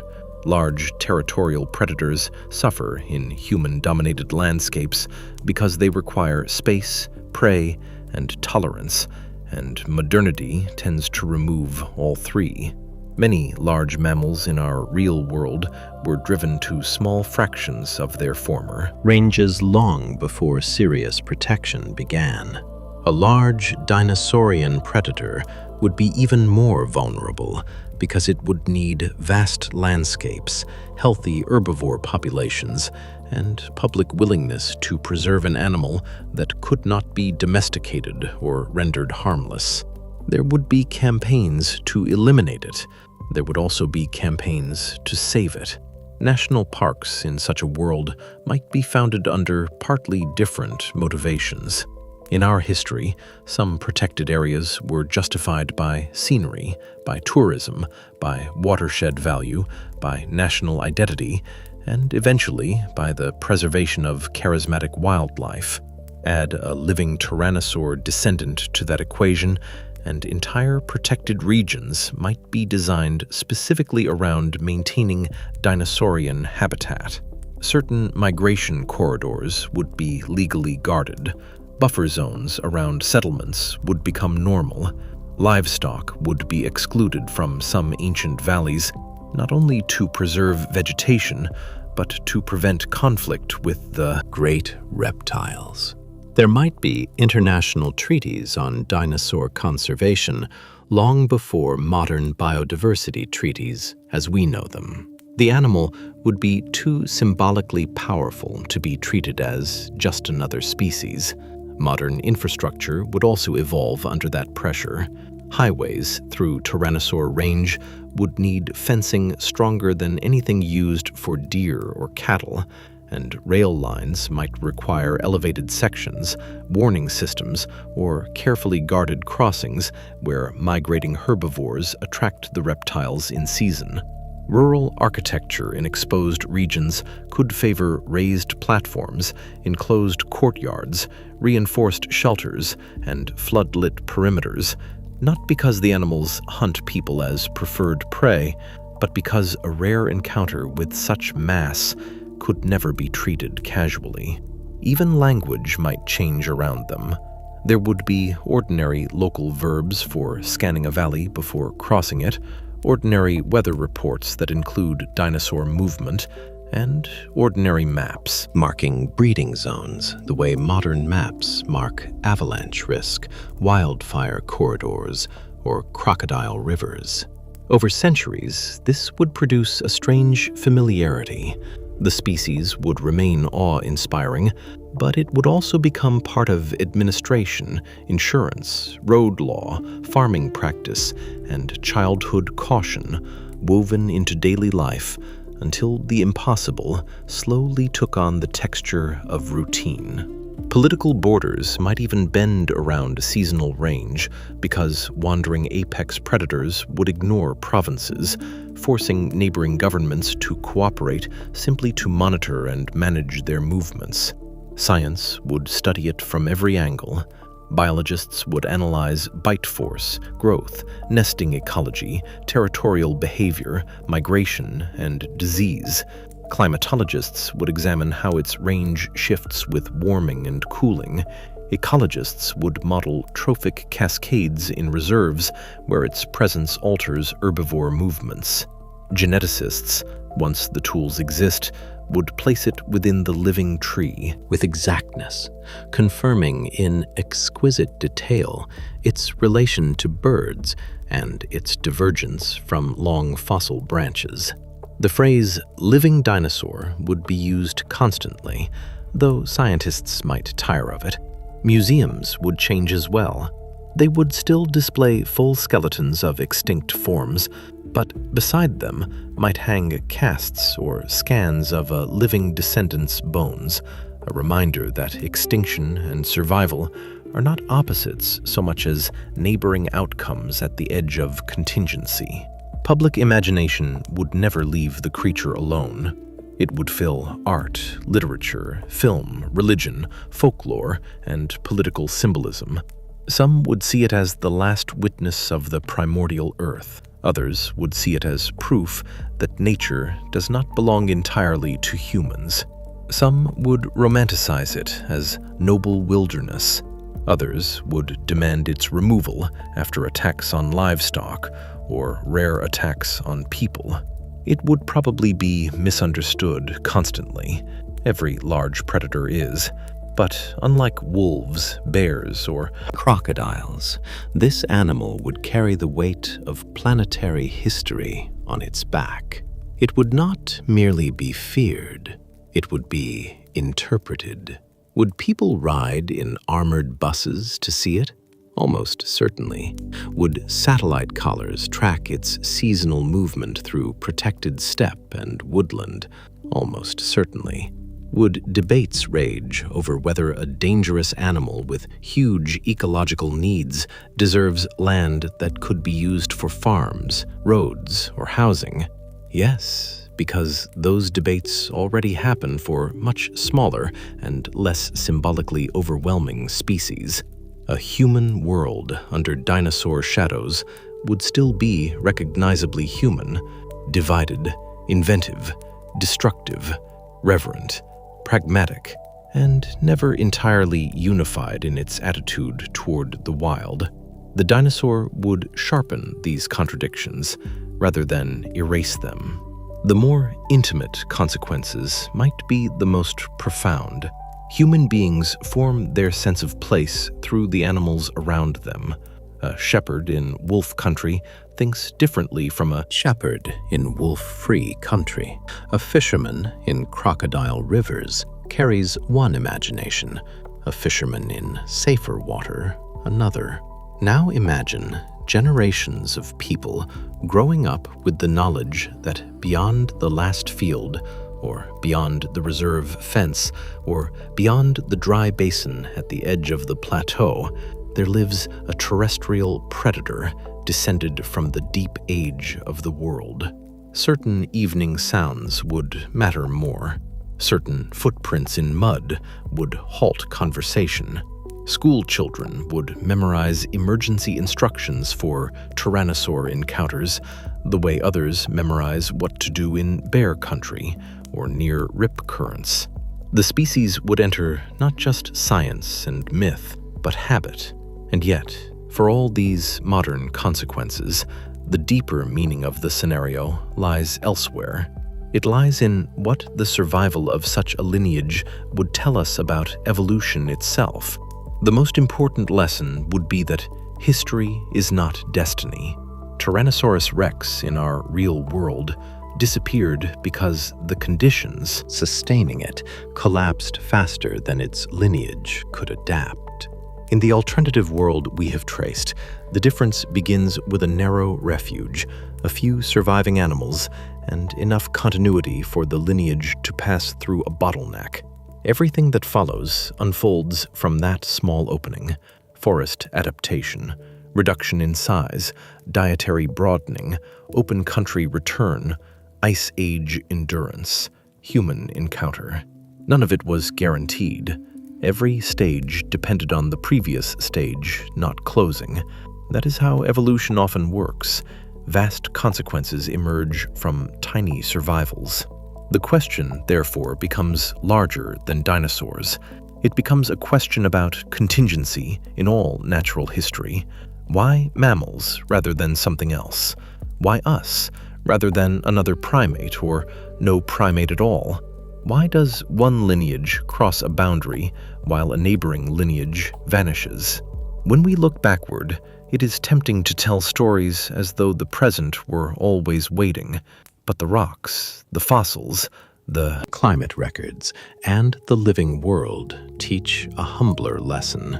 The present was not waiting, it was improvised. The Earth we know is one outcome among many that were physically possible under the same laws of nature. In that sense, asking whether T-Rex survived the extinction is not just a game about monsters in the modern world. It is a way of looking directly at the fragility of every world that ever existed. The late Cretaceous seemed stable until it was not. The Paleocene seemed diminished until life rebuilt itself. The Eocene forests seemed endless until cooling changed them. Grasslands spread, ice advanced, mammals flourished, humans arrived. If a tyrannosaur lineage had remained present through all of that, its body would become a living archive of instability, a reminder that survival does not belong to the strongest or the smartest in any simple sense, but to those lineages that happen, sometimes by chance and sometimes by flexibility, to fit the next planet more closely than the last one. This also clarifies something about intelligence. Human beings often treat intelligence as the final prize of evolution, as if all earlier ages were stepping stones toward self-awareness. But that is not how the history of life looks from the outside. It looks like branching, experiment, repetition, interruption, and renewal. There is no sign that evolution was aiming at humans in the late Cretaceous, or in the Paleocene, or even in the Miocene. Intelligence of our type appears as a local result of a specific mammalian lineage under specific conditions. If tyrannosaur descendants survived and altered those conditions enough, then our kind might have been delayed, transformed, or absent. The universe would not notice. Stars would continue to burn. Ice would still advance and retreat. Herds would still graze. The absence of human thought would leave no scar in the sky. Yet we are here, and that fact changes how these questions feel. Because we exist, we can stand outside our own history, just far enough to wonder how easily it might have failed to arrive. If the asteroid had missed, non-avian dinosaurs would likely have continued. If it struck, but a tyrannosaur lineage survived, mammals might still rise, but into a different set of landscapes and dangers. If that difference rippled far enough, perhaps there would be no one to ask what happened. The thought is strangely calming. It reduces us without humiliating us. We are important within our own lives, our own cultures, our own loves and griefs. But in time deep enough to contain dinosaurs and ice sheets, importance becomes local. Contingency becomes the larger story. Nature, when viewed over such scales, appears both fragile and patient. Fragile because whole worlds can be erased by impact, climate, or chance. Patient because life keeps returning, not as a restoration of what was lost, but as something new, shaped by the loss. A surviving tyrannosaur lineage would embody both truths. It would be fragile because it nearly vanished and remained perpetually vulnerable to the conditions around it. It would be patient because it would carry itself across ages that repeatedly changed the meaning of survival. It would show that continuity is possible, but only at the price of transformation. There is another emotion hidden inside this long reasoning, and it is wonder at the ordinary fact that animals go on. They go on through catastrophes, through cooling, through shifts in prey and vegetation, through the arrival of competitors, and even through the spread of humans. The details differ from lineage to lineage, but the persistence of life itself is astonishing. Not invincible, not secure, astonishing. A world where descendants of Tyrannosaurus still move through grass and frost would not be a world of perfect triumph. It would be a world in which an old branch of life managed again and again, not to become impossible. And if we bring the thought gently back to the real world, It teaches something useful there, too. Birds are dinosaurs. Crocodilians still watch from river margins. Horses still move in herds across open country. Mammals still carry the legacy of the Cenozoic expansion that followed the extinction. Humans still build their cities on a planet shaped by impacts, volcanism, glaciers, and chance. The alternative world we imagined is not sealed away from ours. It grows out of the same rocks, the same fossils, the same biological logic. It is only one branch away. That closeness is what gives it emotional force. We are not dreaming of magic. We are dreaming beside reality, close enough to feel its edges. Perhaps that is why prehistoric questions can be so soothing when they are approached slowly.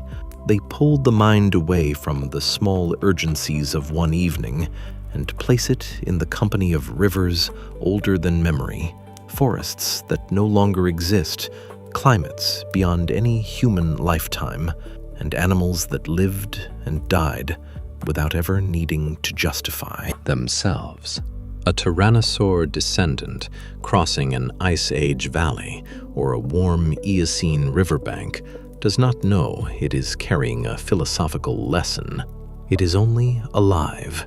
It walks because the ground supports it, feeds because hunger asks it to feed, breeds because the season is right, rests because night has come.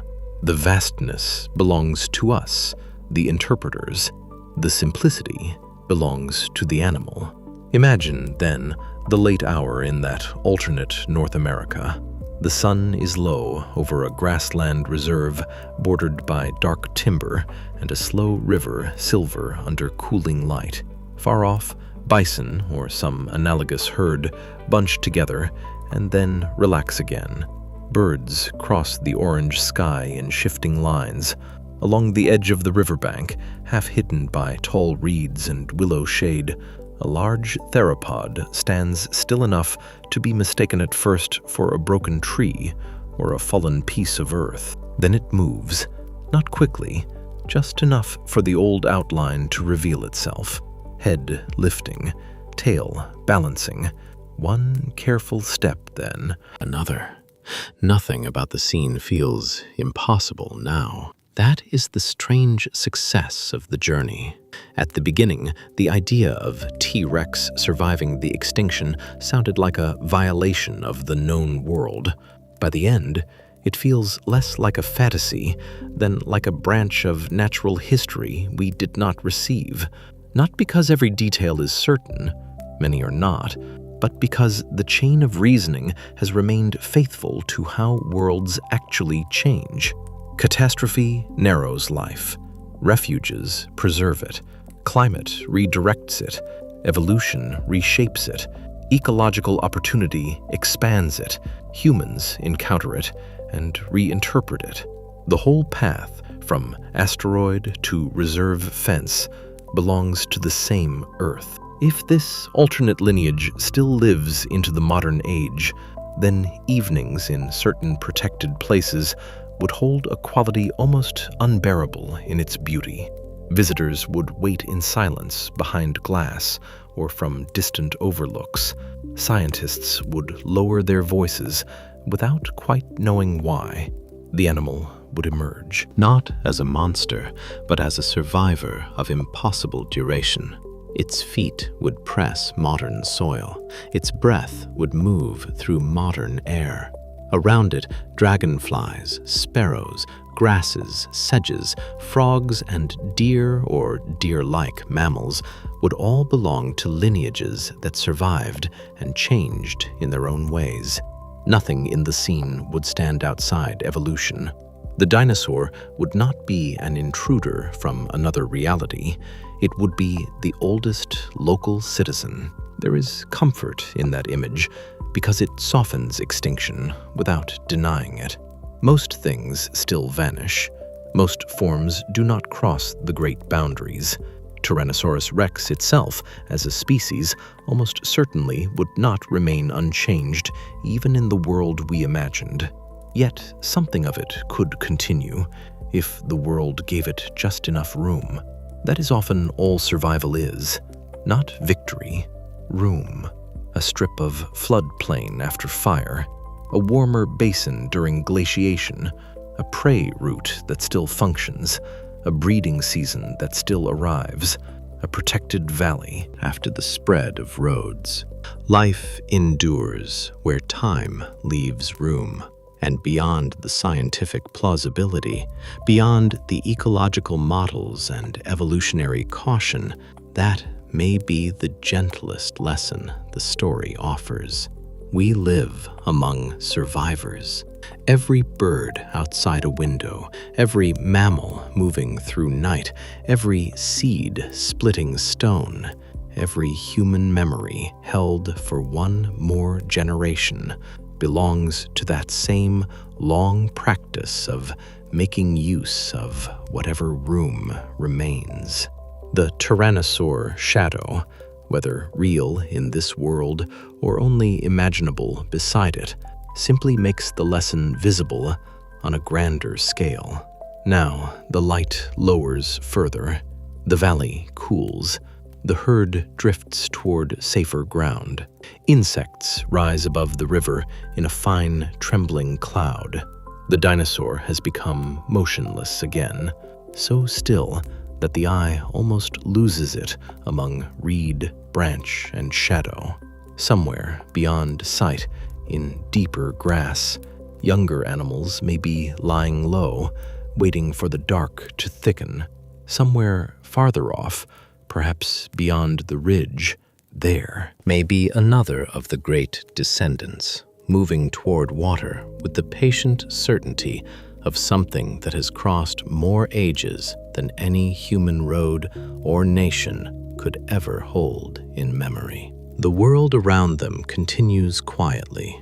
Wind passes through stems. Night birds call. The first stars appear over a land that has been forest, swamp, grassland, glacier edge, and refuge, and that would still remain itself even if no one were watching. The long history we followed does not end here, any more than the living landscape ends when one animal slips out of sight. It keeps going in the dark, in migration and breeding, in drought and thaw, in bones laid down and bones buried, in every small inheritance passed from one generation to the next without language.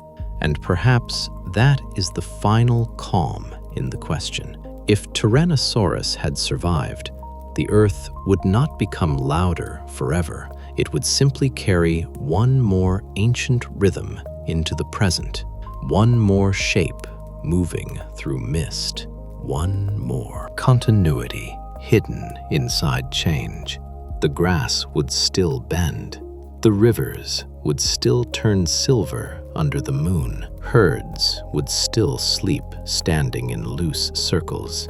And somewhere, beyond the last glow of evening, under a sky as old and indifferent as ever, the old lineage would still be walking, slow and silent, through the unfinished world.